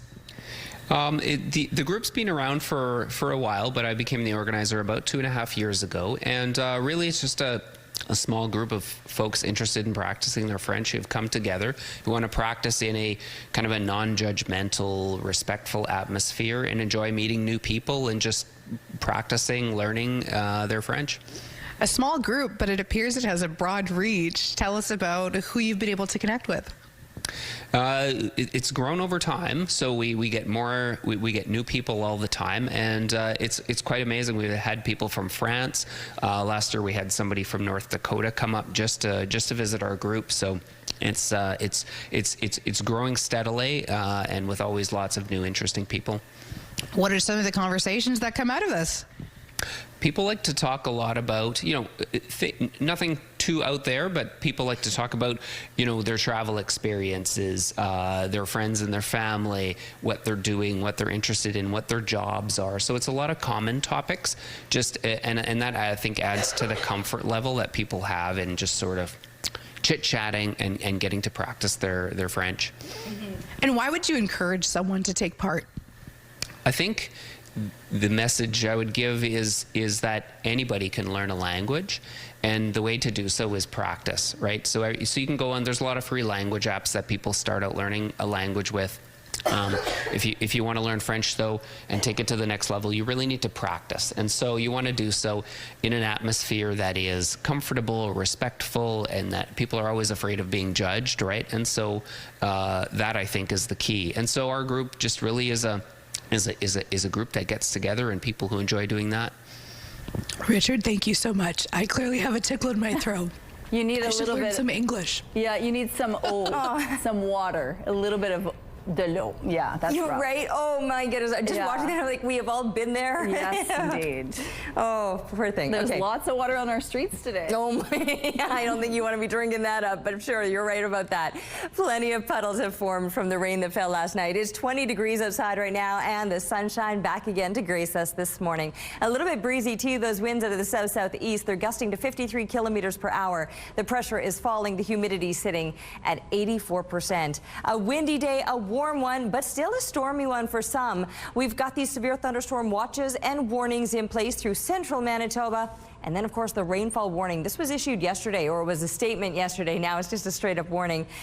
Northern Manitoba, 50 to 70 millimeters of rain. It all begins today, but it'll continue overnight and yet through tomorrow. Whereas what we're looking at will just kind of continue on through the rest of the morning. It's already pushing off to the east. Winnipeg is seeing some clearing now, but there's still areas both to the south and just to the north of us through central Manitoba where that activity is still moving, and certainly off to the east of us as well. Showers, thunderstorms, but then clearing, and a high today of 25 degrees. That's slightly above seasonal, but it comes with those winds out of the south at times gusting to 50 kilometers per hour. Those winds remaining strong overnight, although likely shifting out of the north. By then, the conditions will be clear. We'll see the temperature drop to 13. That's a little bit closer to seasonal, 11 being that normal low. Stronger winds back again for tomorrow, but shifting again now out of the southwest at times to 60 kilometers per hour.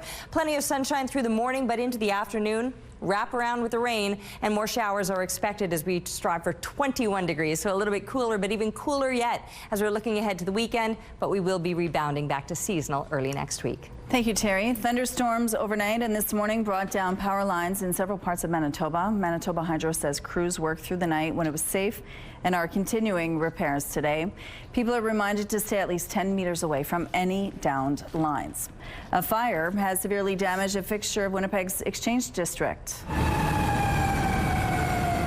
This video was sent to us by a CTV News viewer. Fire crews were called to Johnny G's Pub and Restaurant on McDermott Avenue before 6 Wednesday morning. When they arrived, smoke and flames were coming from the building. Firefighters went inside and attacked the flames. No one was in the building at the time and no one was hurt.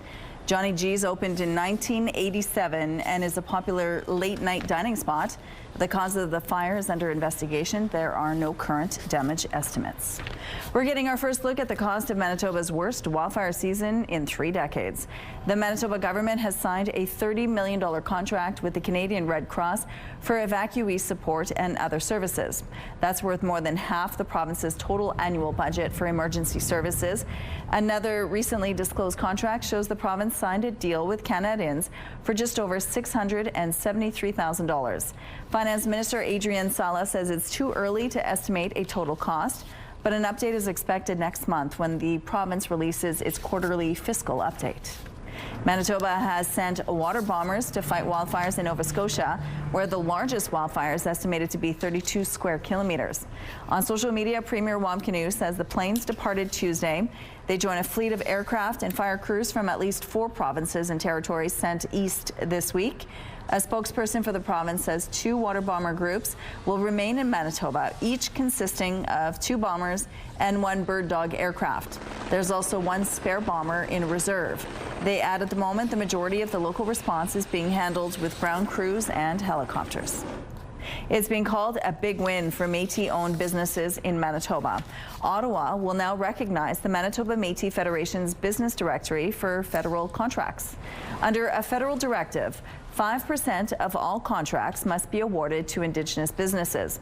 Wednesday's announcement means the more than 850 Red River Métis businesses listed in the directory will now be able to compete for those contracts. So that opportunity is sitting there, and we're talking thousands of jobs in the future.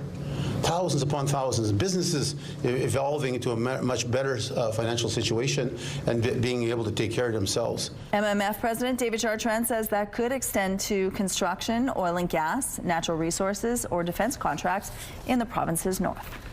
The Canadian Union of Postal Workers has now presented a new offer to Canada Post as the 2 sides resume negotiations.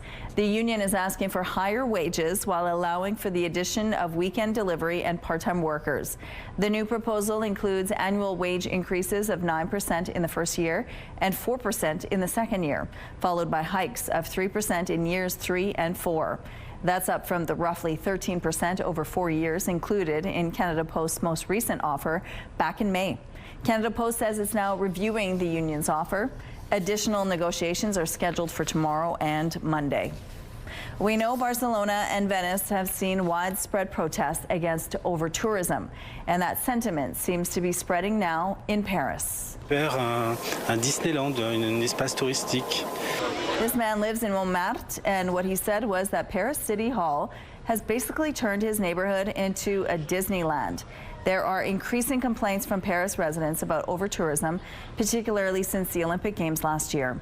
Local groups are organizing protests, and signs are starting to appear in windows telling tourists to go away. Every year, about 11 million people visit the Sacré-Cœur Cathedral in Montmartre, yet there are only about 2 million people who actually live in Paris. Here's a look at what's happening along St. Mary's Road. Things have really picked up over here, as you can see, and moving slowly. No idea why it's so slow at this point. If you know why, or if you see any other issues out there, please let us know. Here's a look at your gas prices. The Canadian average is $1.36. The provincial and Winnipeg averages are lower at $1.32. The lowest price in the city is $1.25. All this info is on gasbuddy.com. Price at the pump brought to you by kidneycard.ca. Get a free tow and a tax receipt for value of your car. Right now we're sitting at 20 degrees. More CTV Morning Live after the break. CTV Morning Live is brought to you by Robin's Donuts, your favorite stop.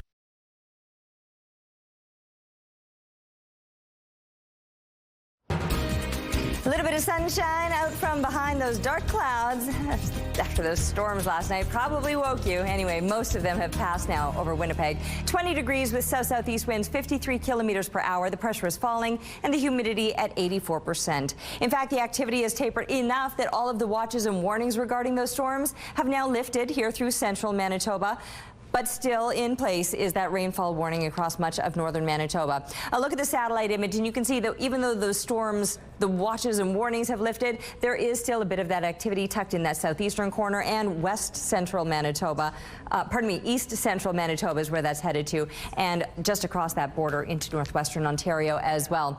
But the bulk of the rain today is going to be moving up into northern Manitoba, and plenty of it. That rainfall warning, 50 to 70 millimeters. Not all today, but it's going to be just stalling out over your area. And while Churchill might remain in the clear, expecting nothing but sunshine today, nearly everybody else will be in the path of showers or some thunderstorms. Low 20 temperatures, even some high teens in some places. But overall, the mercury is where you would expect it to be this time of year. All of this rain over the next 2 days, I mean, where was this at the start of the season when we so desperately needed all of that? But up to 50 to 70 millimeters could fall across northern Manitoba. We had a solid soaking yesterday and overnight, and now we're seeing a little more sunshine, but still the possibility of some showers or thunderstorms. One of the hardest hit areas here in the south was Portage La Prairie, who got up to 98 millimeters of rain. That was as of 5 a.m. this morning, and still a little more expected. 22 millimeters were the readings in Winnipeg, both at the airport and at the Forks. Further to the east of us, northwestern Ontario, you can still expect to be seeing it rolling into your neighborhood and hanging around throughout the day, whereas we're going to see some clearing now, but as it wraps around through the north, another round by tomorrow afternoon before it looks a little drier and cooler for the weekend. Thank you, Terry. Let's go back now to Ainsley McPhail, who's live in St. Boniface this morning. The St. Boniface Museum. Your throat's better, I'm taking it. What a weird job we have. It happens. It happens. I was totally fine at the start of the conversation. Full disclosure, I have a lozenge under my tongue right now. Oh. Just in case it happens again. Okay. I'm going to multitask. It's going to be okay. I feel fine, but I don't. Sometimes it's just dry air. Body. Yeah. Okay. Maybe. Dry air. No, not a dry conversation. Loic Raymond joins us now. St. Boniface Museum, the official structure under construction right now. Let's talk about where we are right now in the Tourism Riel building and how you've transformed the space. Yeah, so we have on the second floor, we have a temporary exhibit on Louis Riel. And on the third floor, we have our shop, it's a lot smaller than what we usually have. Like the museum itself is our biggest artifact, and we're looking forward to going back, hopefully next summer. Mm-hmm. But for now, we're still here at 219 Provencher and greeting people daily. And until then, there's lots going on, including some workshops and activities tonight even. Yeah, so tonight I'll be at the summer market teaching dream catchers. So if anyone has a dream catcher at home, just hang in, and you've never made one, I really encourage you to come try and make one with me. That will make you really appreciate it a lot more, because a lot of artisan skill goes into making dream catchers. And I also will have the My Nation's story about the dream catchers, so you can also learn more about its significance. Yeah. How long does it take? I think it varies depending on the size, so it can take up to, it can take 30 minutes to maybe 2 hours, depending also on the person's skills. So if you're used to doing arts and crafts, you might have more ability to do it than someone who, doesn't often do arts and crafts, but anyone can do it. It just takes, patience. Loic, thank you so much for this conversation. More coming up at 8:06. Thank you, Ainsley. In Nova Scotia, crews continue to battle wildfires ravaging the province. CTV's Paul Hollingsworth caught up with some of those forced to flee the flames torching the Annapolis Valley and learned how they're dealing with the strain. With the out-of-control Long Lake wildfire possibly heading in this direction, campers were told to pack up and leave. And we had until 5 o'clock Wednesday to get everything out. Shelley Wagner came here 2 weeks ago to escape a wildfire burning near her home in Halifax. And then we get this to deal with.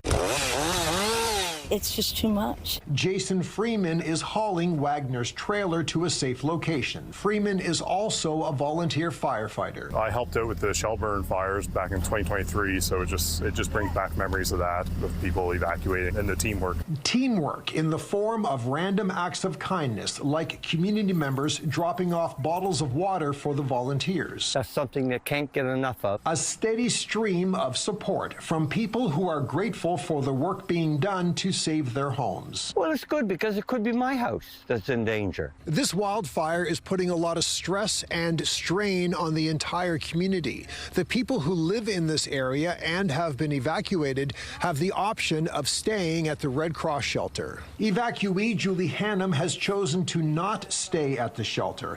Hannum normally thrives on doing good deeds for others. I'm not used to having it done for me. She's keeping busy delivering food to the crews working on the other side of this barrier. We made 240 subs and we just sent them out. The work by firefighters and community support will continue until the fire is extinguished. We need rain, rain, rain, and more rain. Until then, people in Annapolis County are living with evacuation orders, fear, and a high level of concern as this massive wildfire continues to burn. Paul Hollingsworth, CTV News, West Dalhousie, Nova Scotia. Hey everyone, how are you? Jennifer Hedger with you inside the Sports Center newsroom with your must-see moment from Wednesday, and for it, we're going to head to Wrigley Field. Brewers and Cubs. Chicago cling to a 1-run lead in the 8th when the Canadian rookie Owen Casey makes a fantastic sliding catch from Burlington, Ontario, making a strong case for some more playing time. He hit his first career home run, cashed in 4 RBI in Tuesday's doubleheader sweep of league best Milwaukee. Then he flashes the leather in Wednesday's win. That is our must-see moment. Then Jays fans going to want to keep an eye on a big game tonight as the Yankees host the rival Red Sox at 6 Central on TSN4, while coverage of the Bombers and Owls begins a half an hour later across the rest of the network. That's it from the newsroom. Have a great day.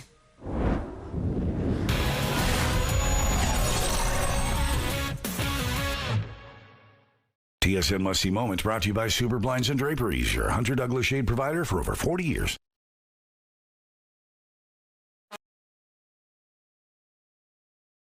CTV Morning Live Weather brought to you by Garage Masters, your complete garage specialists. What a beautiful start to your morning. After those intense storms perhaps kept you awake last night, I'm once again showing off my rain gauge. 20 millimeters of rain, roughly, here in the downtown area. I think the wind blew it a little bit sideways, so I don't know that it was straight. I don't need that anymore. We'll get rid of that. Anyway, I don't need it on the flowers either. They got a solid drink. Both Winnipeg Airport and at the Forks registered about 22 millimeters of rain from last night. That was as of 5 a.m. this morning, and now we're waking up to sunshine and 20 degrees. It's breezy, though, and those winds will remain strong throughout the day. And while we may have only got 20 millimeters here in Winnipeg, Portage la Prairie was one of the hardest hit places, 98 millimeters for you as of 5 a.m. Starbuck, 87 millimeters, Eli, 71, and St. Adolphe, 53. Now, that was all from like last night and into this early morning. But today, it's northern Manitoba that's going to bear the brunt of what's coming. 50 to 70 millimeters of rain continuing overnight and through tomorrow. So you got a solid soaking coming up north.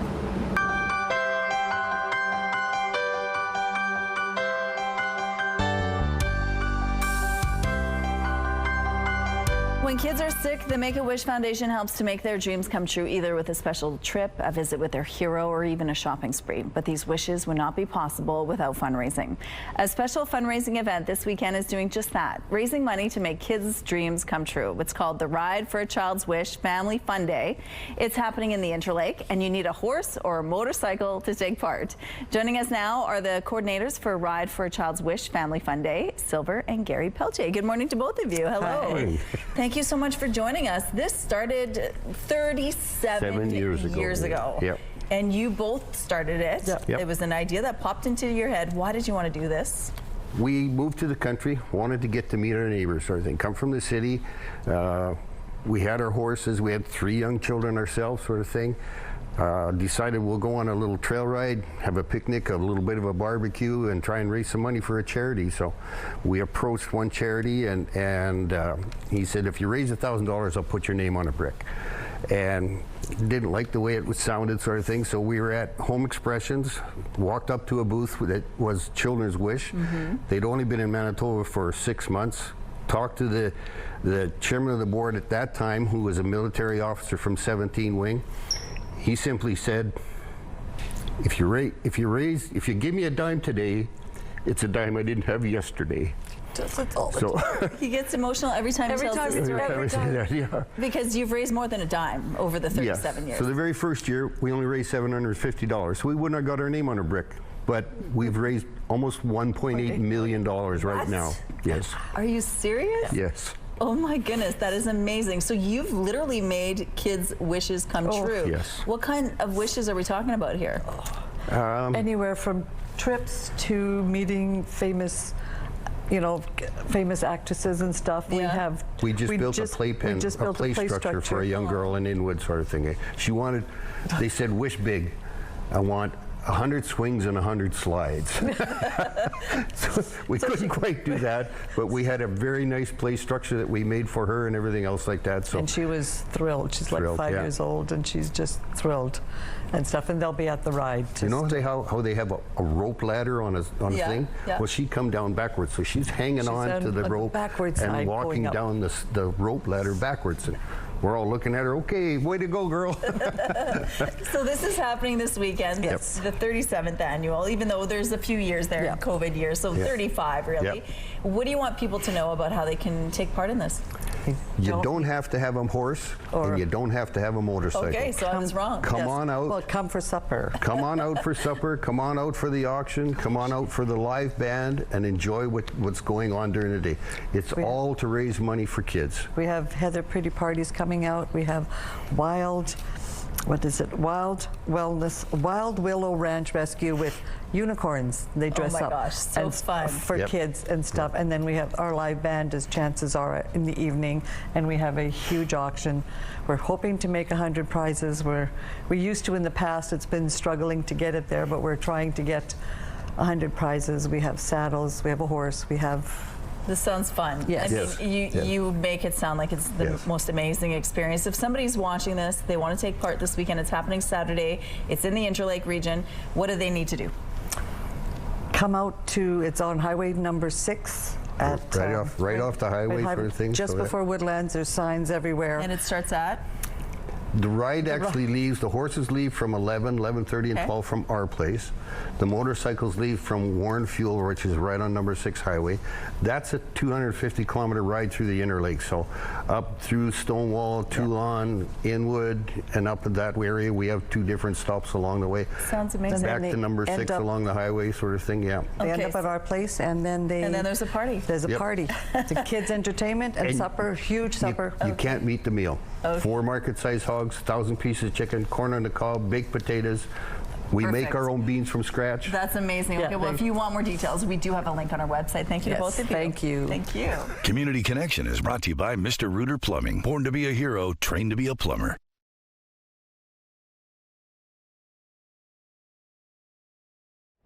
It's time for Let's Celebrate. Let's see who's having a celebration today. Happy 30th birthday to Tristan. Love from your family. Happy 5th birthday to Kayla. Lots of love from Mom, Dad, Kevin, and Kian. Happy 6th birthday to Deacon. Love from your mom, dad, and grandma. And a happy 15th wedding anniversary to Kelly and Corey, with much love from your family and friends. If someone you care about is having a birthday, anniversary, retirement, or graduation, let's celebrate. To submit your celebration, visit our website, ctvnewswinnipeg.ca, and fill out the form at least 2 days in advance. It'll also enter you into our monthly contest for a chance to win a $100 gift certificate to Party Stuff.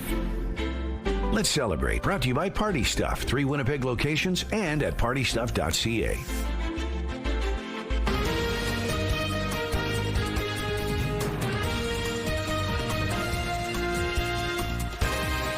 Good morning. It's 8 o'clock on your Thursday. Thank you so much for staying with us here on CTV Morning Live. We have an exciting hour for you, including details on how you could support MS patients, as well as research and raise awareness for MS just by buying a burger at A&W. Also, a little later at about 8:45, we're going to have the Grey Cup right here in studio. But first, your headlines.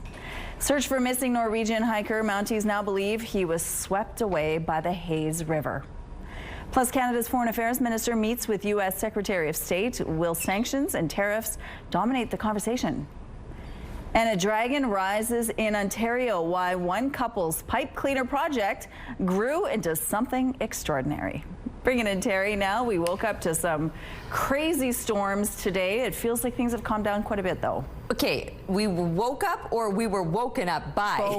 Yeah, I feel like the latter. My goodness, they were loud last night, weren't they? I feel like most of us are going to be a little bleary-eyed today, having not gotten enough sleep, but we're all in the same boat. And that boat is going to keep us afloat on those puddles. Oh my goodness, plenty of them have formed from last night. And now we're seeing sunshine out there, although the camera's shaking. The winds are strong out of the south-southeast. They're gusting to 53 kilometers per hour. The pressure is falling, the humidity sitting at 84%, but an above seasonal start to the day at 20 degrees right now. Northern Manitoba, you've got rainfall warnings in place, 50 to 70 millimeters. This was issued yesterday as a weather statement, but now it's just been upgraded to the warning as it's a little more imminent. Today is the day, starting overnight and then tomorrow. Starting today, continuing overnight and through tomorrow. All of the watches and warnings that were issued regarding the storms have lifted here through central and southern Manitoba, but you can see the end of the activity through east central Manitoba, southeastern Manitoba, and moving into northwestern Ontario. Winnipeg is starting to see that clearing now. Doesn't mean that we won't still see the possibility of some precipitation. There's still a little more lingering in areas just off to the west of us. But northern Manitoba, this is where all the focus is today. This is where the storm is going to be focusing anyway. Moving up into the north and then continuing overnight and through tomorrow as well, as it just kind of stalls out and brings plenty of rain to the area. We'll see that clearing and clear conditions then overnight and through tomorrow morning. We'll wake up to the sunshine, but by tomorrow afternoon, this system moves right back around again, wrapping around and giving us one little last hit of precipitation before it clears out for the weekend. As it clears out, though, temperatures will be dropping. We'll move from mid-20s down to high teens for the weekend, but back up to those mid-20s in a couple days into next week. The rain that probably washed away our street art this morning. You can see at the bottom it says CTV News. Thanks to Jeremy, 7 years old, for this. We appreciate your art. Keep sending it to us, please, to Winnipeg Weather at ctv.ca. Thanks, Terry. A sad update to a story we brought you on Wednesday. Mounties believe a Norwegian hiker who disappeared last week in the remote north was swept away in a fast-moving river. Searchers believe Stefan Chatelvik may have tried to cross the Hayes River near York Factory. He earlier embarked on a multi-day excursion from Fort Severn in Ontario. Police say Hayes River is almost 2 kilometers wide with an extremely fast current. Authorities have been in touch with his family and the Norwegian embassy in Ottawa. Officers and locals have been searching the area with drones, boats, and helicopters ever since he failed to arrive in York Factory on Friday as expected. Foreign Affairs Minister Anita Anand is in Washington today for her first official meeting with U.S. Secretary of State Marco Rubio. Today's meeting is happening with the backdrop of tensions between our two countries. It comes just a day after the U.S. sanctioned a Canadian judge serving on the International Criminal Court after she ruled to authorize an investigation into U.S. personnel in Afghanistan. There's also the ongoing U.S. trade war, with Canada being hammered with a number of tariffs. Anand and Rubio have previously spoke on the phone, including in June ahead of the G7 summit in Kananaskis. A dragon has taken up residence in Ontario. A retired couple in Severn Bridge have brought their wildest dreams to life. Rita Robinson says she and her husband, Dean, had built the model out of pipe cleaners. They had no idea it would end up this big. The couple say it's all about sparking joy and turning something ordinary extraordinary. It certainly is. Here's a look at what's happening in traffic. It's not too extraordinary over here. It looks like things are moving well. No issues to really tell you about at this point.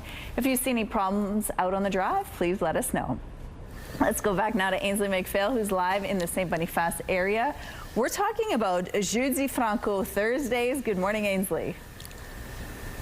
Good morning, Rochelle. And as part of that, they have a market on Thursdays kicking off. What day is it? Tonight at 5:30. Joseph's joining us now from Haru, Canada. Good morning. Thank you for being here. Good morning. Thank you so much for having me. So this is the second year that you've done this market specifically. The business has been around since pre-pandemic. Let's talk about what you do and what you're bringing to this market. Oh, thank you. I bring natural food products, teas and body butters, and all of my teas come from Africa, from South Africa, Kenya, and Nigeria, my home country. I also bring shea butter from Nigeria, and we do the processing in Warren, Manitoba. And we've been part of this St. Boniface summer market since last year, and it's been awesome because part of what we actually realize is that St. Boniface by culture does have a tea community. We kind of have a lot of engagement around tea, and I'm actually blown away to see some of those conversations each time I come to the market. Mm-hmm. Yeah. And what are some of the big conversations? Because you were telling me this is the most popular right now. Yes, it used to be hibiscus that was popular, but since summer of last year, the sweet potato tea is a coffee substitute. It's a sweet potato tea that is unique to Kenya because it is grown on a very high elevation, so it kind of have a high yield of antioxidant, and it's purple in color, so it's roasted like a dark roasted coffee. The roasty aroma gives an illusion of a coffee. So all of that kind of put in the place of coffee substitutes, and it's a good source of iron for a daily supplement. You can add cream, you can froth it, you can make latte. So it's actually is no-brainer. Is a healthier beverage for those seeking a coffee substitute. And people can support their local community here in St. B. It's at the, tell us exactly where it is and where you're going to be standing quick. Okay, it's right opposite the library, Taché and Provencher on the north side of Taché, is right opposite, just by the wall, by the riverside. There's a little park there. It's a very wonderful scenery, actually. Joseph will wave at you. Back to you. Well, very soon kids are going to be headed back to school, but they all want to look good. Well, they're doing it. So we're bringing in fashion and beauty expert Natalie Sexton. So great to see you again, Natalie. Hi, Terry. Great to see you. I'm excited to have this chat. I mean, kids, they're pumped for back to school. Well, I mean, there's always a couple that are like, meh. But I think for the most part, even the ones that are like, meh, they're secretly kind of looking forward to it. But they're going to feel really good and really confident when they're looking good when they head on back, right? That's it. And so I'm going to bring the excitement to all the kiddos this time of year. So let's start off with Giant Tiger. Definitely one of my favorite Canadian retailers, whether you're in store or online. You can shop right from home. But they have like everything for every age, from the little ones all the way up to the teens. Really great fashion pieces at amazing prices, but we're not sacrificing quality here. So I'm showcasing some of the pieces for the younger kiddos, the Monkey Bars line, which my granddaughter Mavis is modeling and looks absolutely adorable in. But I love that a lot of these pieces are like 2 for $10. And the cool thing is with this collection, you can mix and match them. So it makes getting ready in the morning that much easier, which is key. And of course, you'll find your great selection of like backpacks, matching lunch bags, whether that's their favorite cartoon characters or just cool, fun designs. Love that. Okay, and I'm seeing some footwear in front of you. This is something people have to get on that footwear, even the winter boots, right? They sell out quick, and you want to be able to get the stylish ones that you want. That's exactly it, Terry, for sure. I mean, this is something we know we are going to need, like from the fall months right through our long winters. So I'm sharing Baffin, which has a special place in my heart. This brand is actually from my hometown, Hamilton, and they do incredible adult boots, but of course they have great stuff for kids. Their classic boot, the Ice Castle, is a tall rubber boot, and it's got a removable liner inside, which is great. So when it's, a little bit chillier, we can add the liner for warmth. And they've just launched a new design called the Wander. This is like your go-to winter boot for kids. It'll take them from the playground right to the trails all winter long. And they come in blue, pink, or black, and you'll find them all at baffin.com. Love that. And that removable liner is essential because when you get the feet wet, that needs to come out. You let it dry, and you've got a good boot to wear again the next day. All right. Exactly. That covers off the fashion. Let's talk about beauty. Yeah, let's talk skincare. So I'm sharing an awesome line here called Panoxyl. You'll find this one like easily on Amazon, at Shoppers Drug Mart, at Walmart, at great price points. They have a really cool, easy to use acne banishing body spray, but I want to focus in on the acne wash. So it's clinically proven. It's made with 4% benzoyl peroxide, which is a proven treatment in the defense of keeping your skin clear, but it's very gentle on the skin as well, Terry, because, we often think about the acne washes as being drying. This one is not. We can use it day and night. It's going to clean and unclog pores and leave your skin feeling fresh. All right. And Natalie, you have some of the most enviable hair in the business. What are you using? Oh, thank you. Well, I'm sharing Carol's Daughter, which is a line that's really geared for curly hair. And this is a brand new line called the Goddess Strength line. It's formulated with castor oil and black seed oil. It delivers 15% stronger hair from using it the first time and 94% less breakage. There's everything here from your shampoo to conditioner. I highly suggest using the cocoon mask a couple times a week. You only need to leave it on for 5 minutes. If you want to use this, this is going to be your go-to. Again, we want to get into routine with back to school. Why not have great hair as well? And that one you'll find easily at Shoppers Drug Mart. Very nice. Great products. They're going to have us looking good, feeling good from the inside out. Natalie, thank you so much for joining us, and good luck to all the little ones headed back to school, or the big ones too. Thanks, Cherry. Talk about action. Wow, last night was something else, wasn't it? Here's a look right now through the Bathfitter Live Eye. Bathfitter, your bath and shower experts for more than 40 years. Those storms that rolled through last night, I know you heard them. You must have heard them, right? We were all woken up by them, I feel. But now things have calmed down. Well, they've calmed down as far as the storms go, but the winds, you'll notice those. Right now, we're sitting at 20 degrees here in Winnipeg, Portage, Morden, Winkler area, Brandon, Dauphin. Who else is at 20? Pinois. You get a 20, you get a 20, you get a 20. If you're not there, you're at 19 degrees. It's a warm start to the day. Seasonal low temperatures, that would be around 11 degrees, so we're all well above that, including northern Manitoba, waking up to these mid-teens. That's where the bulk of the rain is going to be today, though. That's where the rainfall warnings have been issued. It was a weather statement yesterday, and now it's been upgraded. It was talking about what's coming today, and so now that it's imminent, 50 to 70 millimeters is what you can expect across the north. We're still seeing the trace lingering effects of those storms here through the south, east central, southeastern Manitoba, but there's actually still a little more activity off to the west of us. So while it's looking fairly clear right now, it doesn't mean we might not still see a scattered shower, and into northwestern Ontario is where it's all headed today. Taking a look at the rainfall amounts, Portage-La Prairie got the hardest hit last night, up to 98 millimeters, but now all of the focus will be across northern Manitoba, and this is what you can expect throughout the day today. Already getting into the red by evening time. That's 60 to 100 millimeters. Other places will be in the purple, 30 to 60 millimeters, but then moving into that red zone, you'll see more of that. So northern Manitoba is getting the soaking that they actually needed 2 months ago.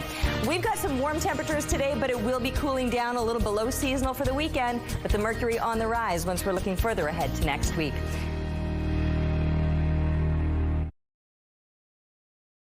Good morning, it's 8:15. A 37-year-old Calgary man is facing numerous charges after the alleged abduction of a 12-year-old boy involved in an online to-catch-a-predator scheme.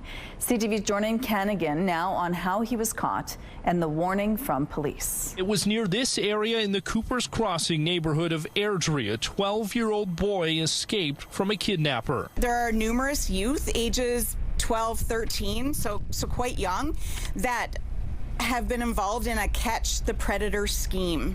So apparently this is a new scheme on social media. Police say the boy was part of a group of between 6 and 10 teenagers who arranged to meet a man in a vigilante sting to expose child predators. These are very hard to prosecute. It puts these people, these kids in this incident, in extremely high-risk, dangerous situations without backup training, justification, and backup. It's amazingly dangerous what happened in this incident. Investigators say the teens met the man on Snapchat and it was caught on video. Police say the boy willingly got into the vehicle, but the man drove away with the child.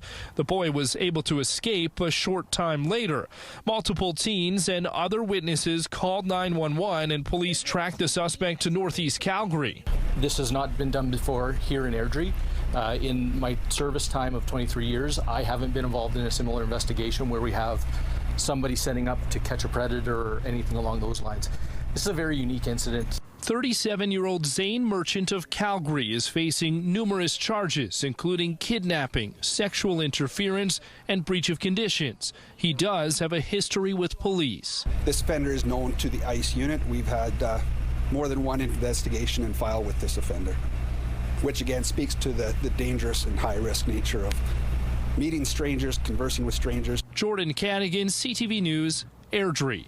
Canada has one of the highest rates of multiple sclerosis, or MS, in the world. That's according to MS Canada. It affects about 90,000 Canadians, and the neurological disease attacks a person's central nervous system, which includes the brain, spine, and optic nerves. There are no cures for MS, but there are many treatments and medications that help mitigate symptoms. A&W and MS Canada have joined together to raise money and awareness for MS. It's called Burgers to Beat MS. Joining us now are Susan Senecal from A&W Canada and Pamela Valentine from MS Canada. Good morning to both of you. Good morning. Well, thanks for joining us. Now, it smells like burgers in here. It certainly does. It smells really good. Before we get to the burgers, let's talk about MS. Why does Manitoba and Canada have such high numbers?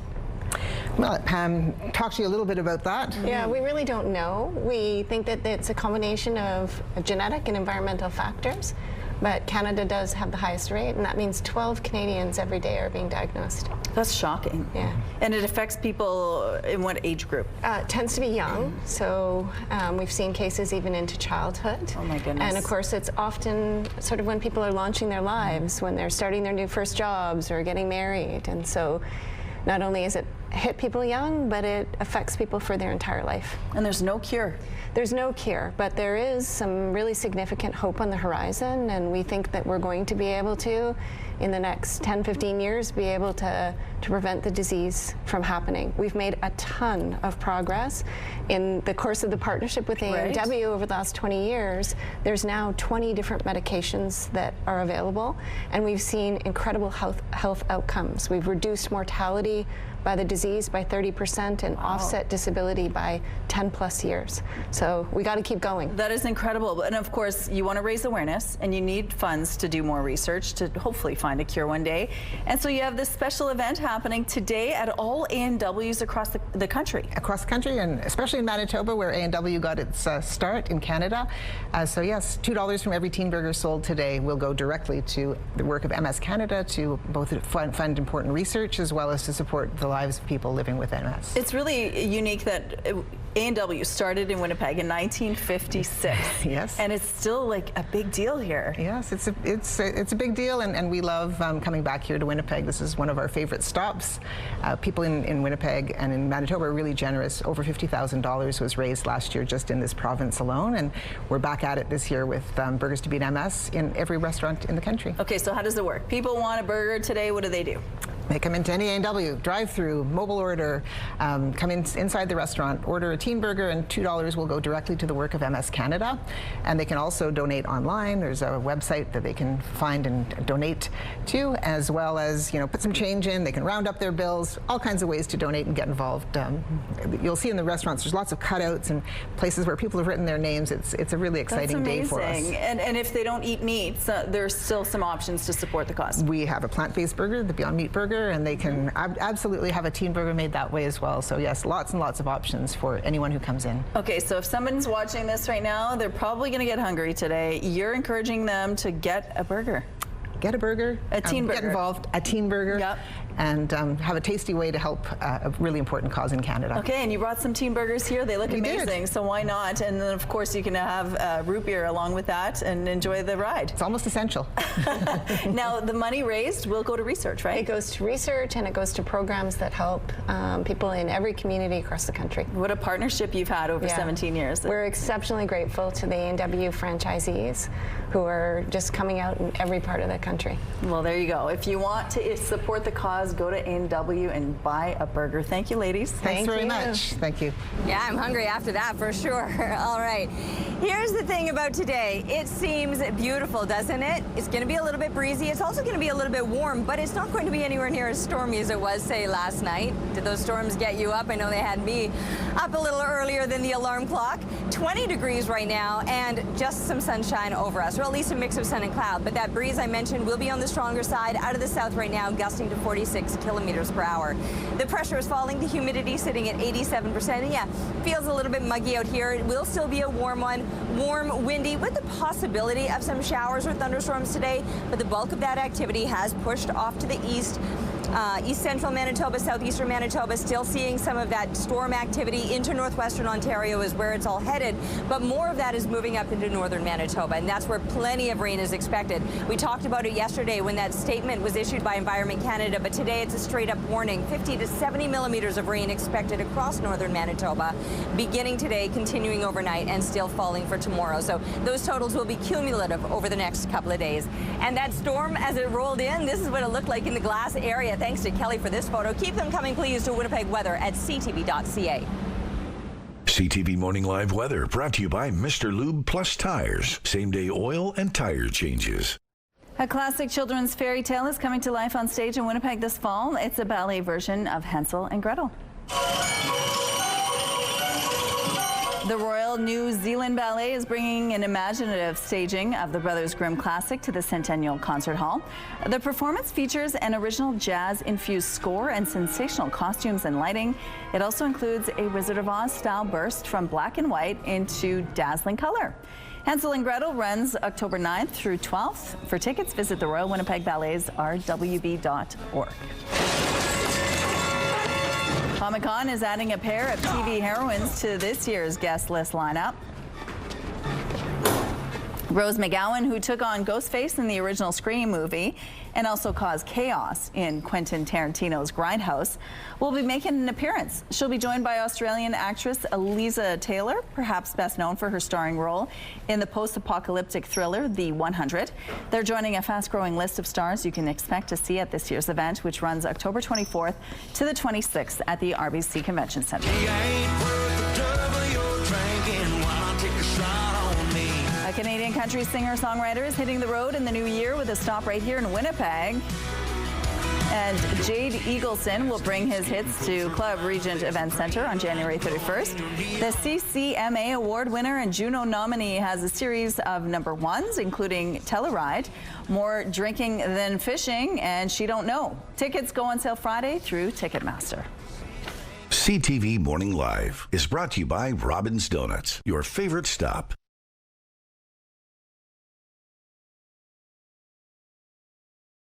A new book explores the effects of the 60s scoop, the foster care system, and adoption in Canada. The memoir, titled Children Like Us, is written by Dr. Brittany Penner, who was born Métis, adopted by a white Mennonite family, and raised in a small Manitoba community. The book delves into the issues of family, identity, and the need to belong and connect with culture. Joining us now is author Brittany Penner. Good morning, Brittany. Good morning. Thank you so much for joining us. Congratulations on this new book. Thank you. Now, part of the title on the cover of the book, it says, "This is a Métis woman's memoir of family identity and walking herself home." Yes. What does home mean to you? Home has meant many different things to me over the years, and it's never been an easy thing for me to define. And so for me, home at this point is coming to a place where I can sit within myself and recognize all of the people that have shaped me, biologically or adopted, all of the experiences that have shaped me, painfully or joyously, and everything that has come with that.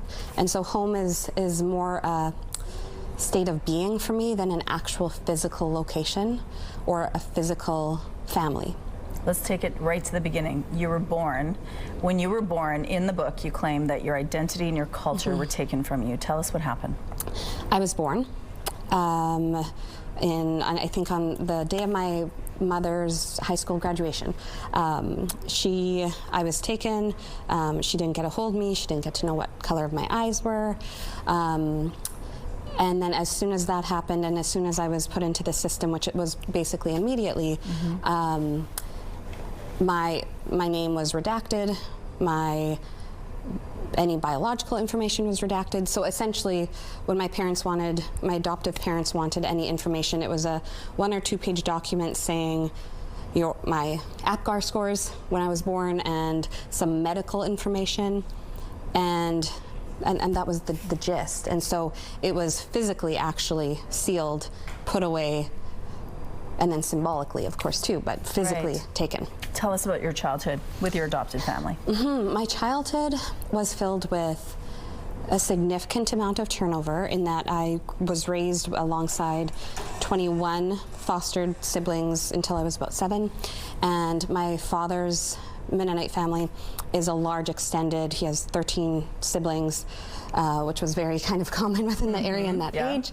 And my grandparents fostered I think it was 169 children throughout their life, all of whom were Indigenous, because that's how the system was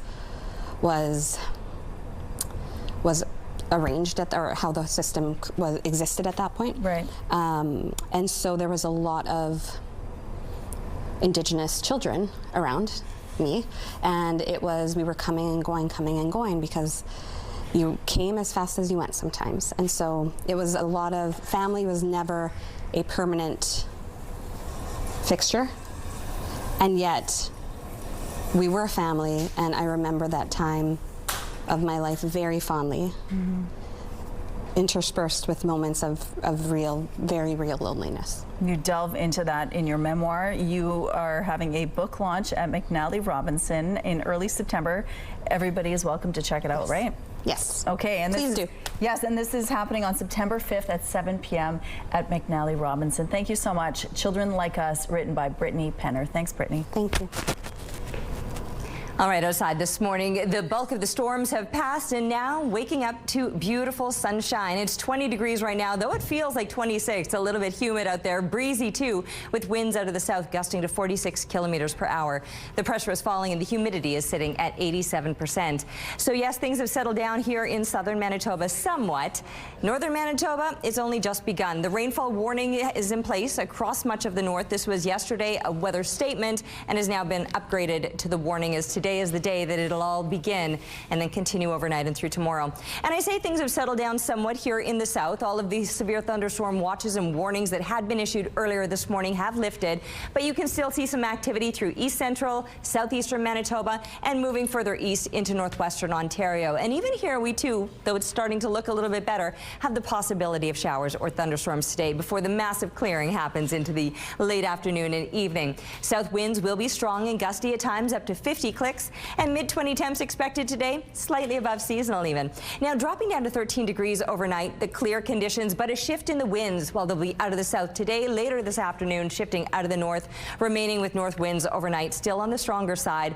It'll maybe help dry things up after all of that rain fell. And tomorrow, some stronger winds and yet another round of precipitation. While we may wake up to the sunshine, afternoon showers are quite possible. And 21 degrees, the temperature is starting to cool down a little bit, but they'll cool even more for the weekend, below seasonal, topping out in the high teens. But you can see for next week, they'll be on the rise again, making it up into the mid-20s early next week. Thank you, Terry. Thunderstorms overnight and this morning brought down power lines in several parts of Manitoba, including several in River Heights. Manitoba Hydro says crews were able to restore some power early this morning once winds eased, but some damage remains. About 600 customers are still without power, and people are reminded to stay at least 10 meters away from any down lines like the ones that fell on this minivan, and to call 911 if they see them. Repair care continues throughout the day. Mosquitoes are not only a nuisance, they can spread disease like the dreaded West Nile virus, and some of the work to protect us from the pests is happening right here in Winnipeg. What I'm interested in is finding different ways to control mosquitoes without the use of pesticides. To do that, Professor Steve Wiard and his team at the University of Manitoba are researching two distinct methods. The first is growing sterile male mosquitoes in a lab and releasing them in order to disrupt mosquito breeding cycles. Wiard said that program is almost ready for field testing.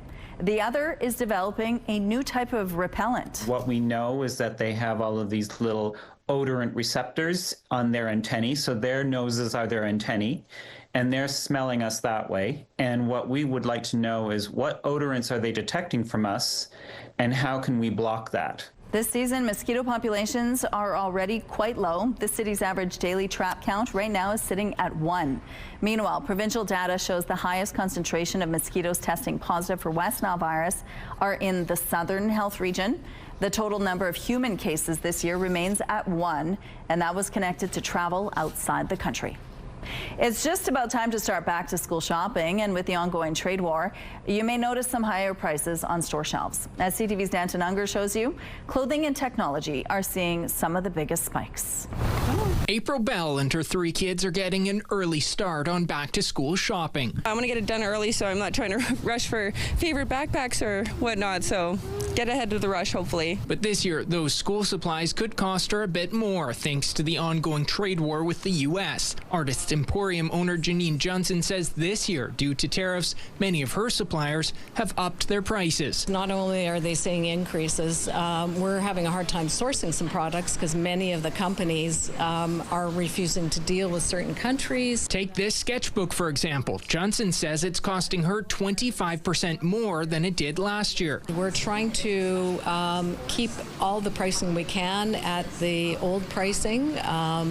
And just keep the increases to a minimum. John Graham with the Retail Council of Canada says many stores stocked up early on general supplies, things like pencils and scissors, to avoid tariff impacts.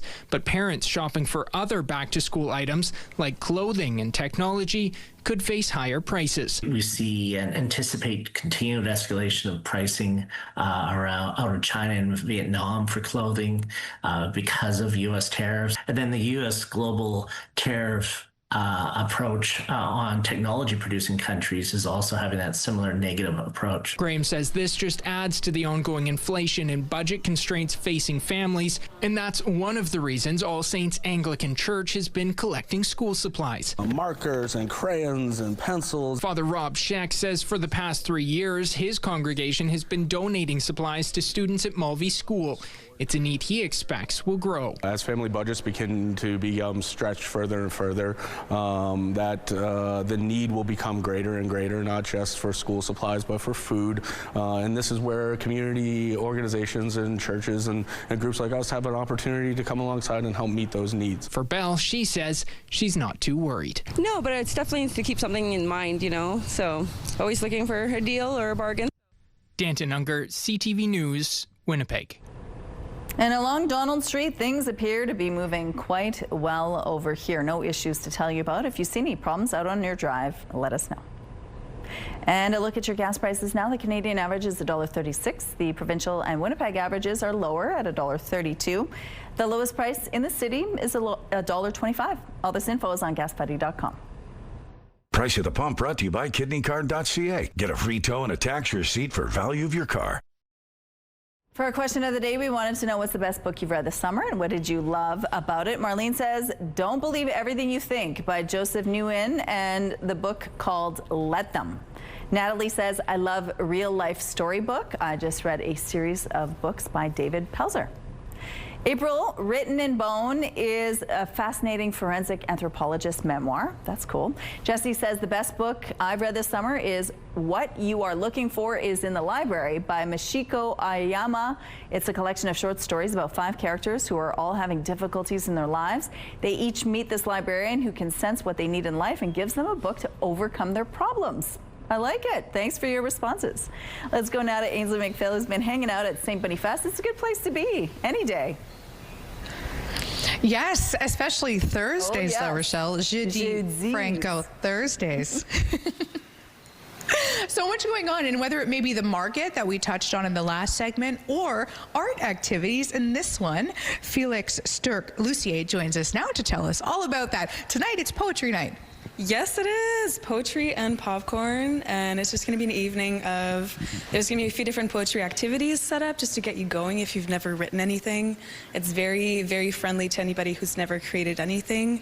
And we're also going to have little stations for people to write to anybody that they want, like write old school fashion letters, as a way to kind of connect to themselves and then also other people in their lives. Yeah. I hate that I'm saying this, but a lost art.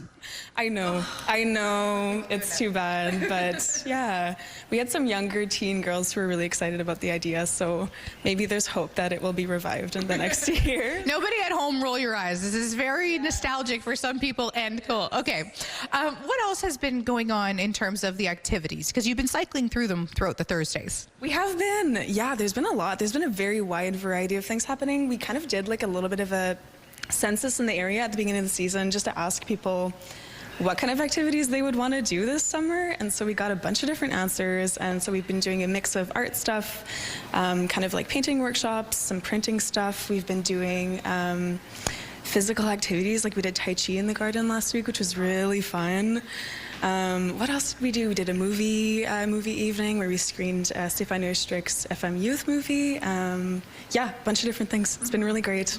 And the Franco Thursdays have been going on for 3 years now. What are the benefits of this and bringing more from outside other neighborhoods into St. B? Lots. I think this is such an underutilized and like celebrated area of the city. I think it's amazing that the Franco Thursdays are happening, but I just genuinely think it's a really cool area. It's beautiful. There's a lot of cool things happening here, and it's just really fun to have an event that kind of ties a lot of different organizations that are doing cool things all together. And it's walkable. It's so walkable. You can start over at the bridge and walk over here, and then make your way to the patio, and then make your way to Kilter at the end of the night. It's like amazingly pedestrian friendly, and I think that's awesome. Out of all of them, because I think there's over a dozen partners, what's your favorite in terms of the activities or what's going on? I just love movies, and the movies under the stars at the cathedral is really cool. It feels like a really cool use of that space. Beautiful. Yeah, and there's always a lot of different like generations happening there. I don't know, there's a lot of different kinds of people that show up, so it's really fun to go to a movie theater and like be around people that I normally wouldn't be. Yeah, it's really fun. Yeah. You know what else is nice? Write your mom a letter. You can come tonight and do that. Okay, thank you, Ainsley. Let's go out to the rooftop now. How's it feeling out there, Terry? Muggy. And that's the first thing that I'm noticing now. And then a bit of that breeze. Glad for the wind. It'll help dry things up. We got over 20 millimeters of rain fell. 22 millimeters, in fact, was registered at both the Forks and at the airport where Winnipeg's reporting stations are for Environment Canada. And that was as of 5 a.m. this morning when we got our call from them. By that point, 98 millimeters had fallen already in Portage la Prairie, one of the hardest hit areas. Things have improved since then. The sun is out, shining. It's breezy though, 20 degrees, feels like 26 because of the humidity, and that wind gusting to 46 clicks right now out of the south. The pressure is falling, the humidity sitting at 87%. And while Portage la Prairie was the hardest hit of the places that we got information from, Starbuck got 87 millimeters of rain, Eli 71, St. Adolphe 53. So lots fell last night. There's still the possibility of more today. But who is going to see the most today? Northern Manitoba. We talked yesterday about that rainfall statement that had been issued that's now been upgraded to a rainfall warning across the north, 50 to 70 millimeters. It'll begin today, but then continue overnight and still throughout the day tomorrow. Whereas here in the south, we're starting to see some clearing and some sunshine that'll continue to happen through the day today. Clear conditions then overnight. It's still going to be breezy, but tomorrow, all of that rain across northern Manitoba will start to wrap right back around again, and we could get clipped tomorrow afternoon with yet another round of precipitation. After that, it does look a little bit clearer, but cooler as we're looking ahead to the weekend, though today we'll still be feeling the heat. Taking a break right now. We'll be back with more CTV Morning Live. CTV Morning Live weather is brought to you by Destination Dinner Stage, Manitoba's only musical dinner theater.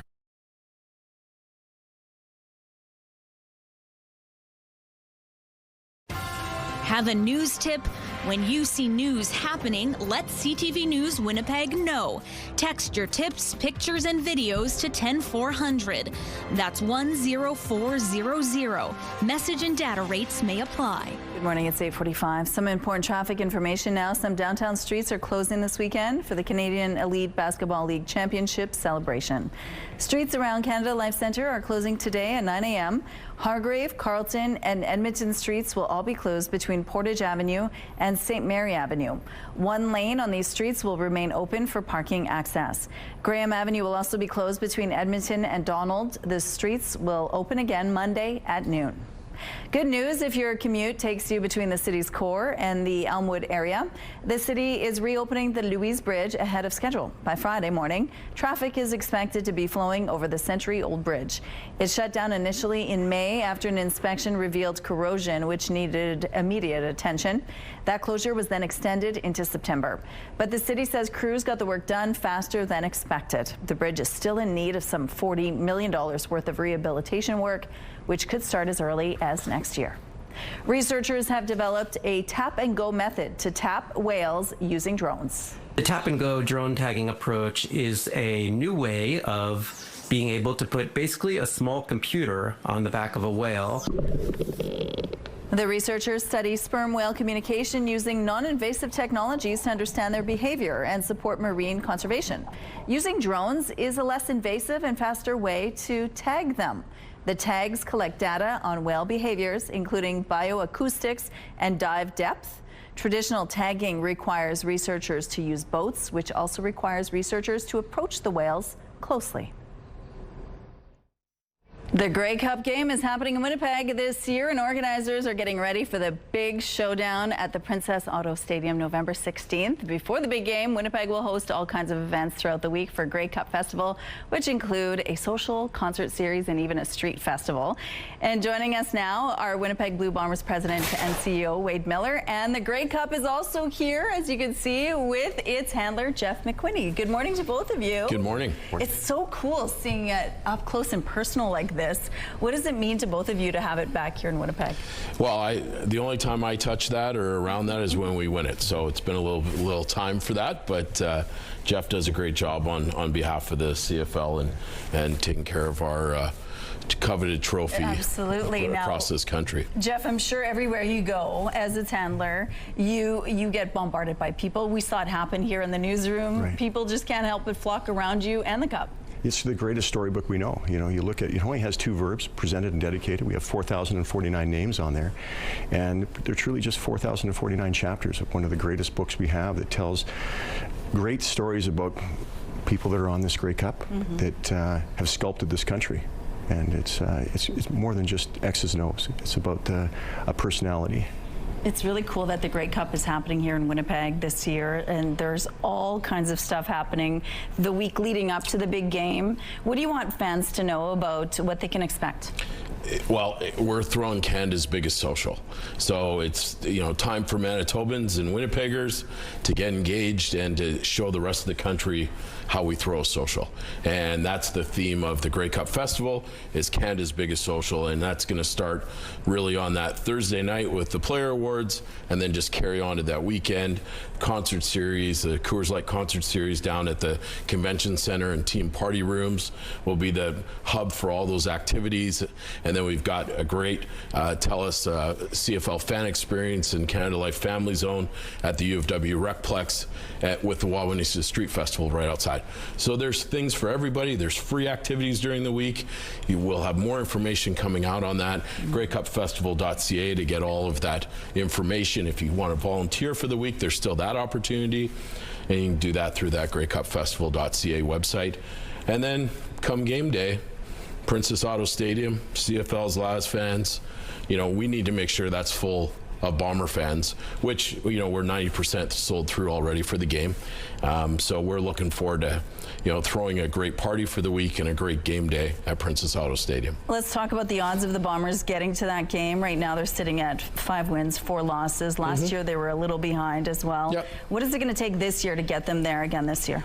Well, you know what? We just need to win every week. Then you get in the playoffs, and then you go on a run. And so we're just focused on Montreal tonight, and then the next week, and we just keep rolling it that way. So, you know, you see where we came from last year, and you're going to see that similar thing again this year.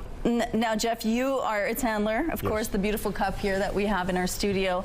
When can fans actually get an up close and personal sort of meeting with the cup? Well, we're doing 40 events with the Grey Cup Festival throughout Manitoba. 10 of them I'm visiting, which I get the honor to be able to have, to engage with a lot of fans. We've done, I think we're up to 7 so far, and 7, 8, 9, and then it's just fun to be able to, it doesn't matter where we are, we don't have to formally set it out on the table. We'll be walking up just out of the car, out it comes. You know, this is the People's Cup. And that's the Canadiana part of it. Oh, yeah. And we've got the Access Grey Cup Rural Tour that's going on. Absolutely. That you're talking about, 70 different stops throughout the province leading up to that week, right? Right. It's exciting for Winnipeg. It's exciting for Manitoba. Of course, the Bombers are playing Montreal Alouettes tonight. So we're rooting for the Bombers tonight. Go Blue. Thank you so much for joining us this morning in the studio, and thank you for bringing the cup. Thank you. Thank you for having us. Okay. Yeah, things will be a little more settled down tonight compared to last night. Those storms, whew, had a lot of us up in the middle of the night. It's 20 degrees now. They've passed. The sun has come out to play. 26, though, is what it's feeling like. That humidity is high this morning. South winds, they're gusting to 46 clicks. The pressure falling, and the humidity sitting at 87%. Yeah, a little bit muggy to kick things off, but settled here in the south. All of the thunderstorm watches and warnings have lifted. But for northern Manitoba, the warning has all to do with the rain. 50 to 70 millimeters expected across the north. Now, while the watches and warnings have lifted here through central and southern Manitoba regarding those storms, you can still see some of the activity east central, southeastern Manitoba, moving into parts of northwestern Ontario. There you can see plenty of rain across that eastern border as well. We still may see some possible scattered showers this morning, but it should be, for the most part, clearing now. 25 degrees is still going to be a warm day, a breezy one too. Winds will be strong out of the south. Those winds shifting out of the north overnight, clear conditions expected, and plenty of sunshine to kick off tomorrow morning as those winds are strong again back out of the south. Now, by tomorrow afternoon, all of that rain that's moving up into northern Manitoba starts to wrap back around again, and we could get clipped again later in the day tomorrow. After that, plenty of sunshine dropping for the weekend, but the mercury will be on the rise again middle of next week. We'll see you right after this break.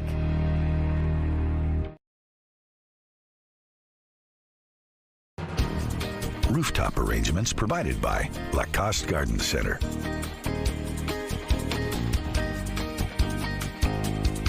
Salon services provided by S&Teak Spa Salon. Well, before we say goodbye, we'll kick things off with a cat that's going above and beyond.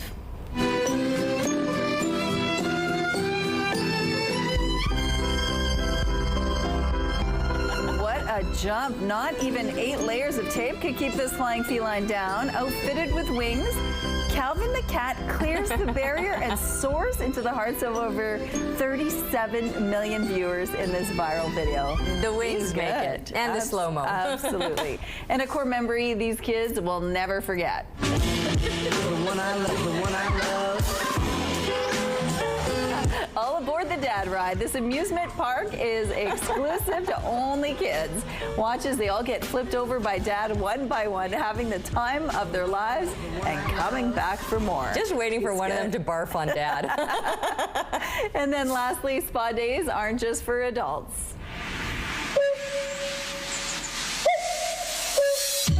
So relaxing. This dad set up a baby spa day for his little girl. He thought of everything: running water, fall, a floaty, a hair wrap, and cucumbers.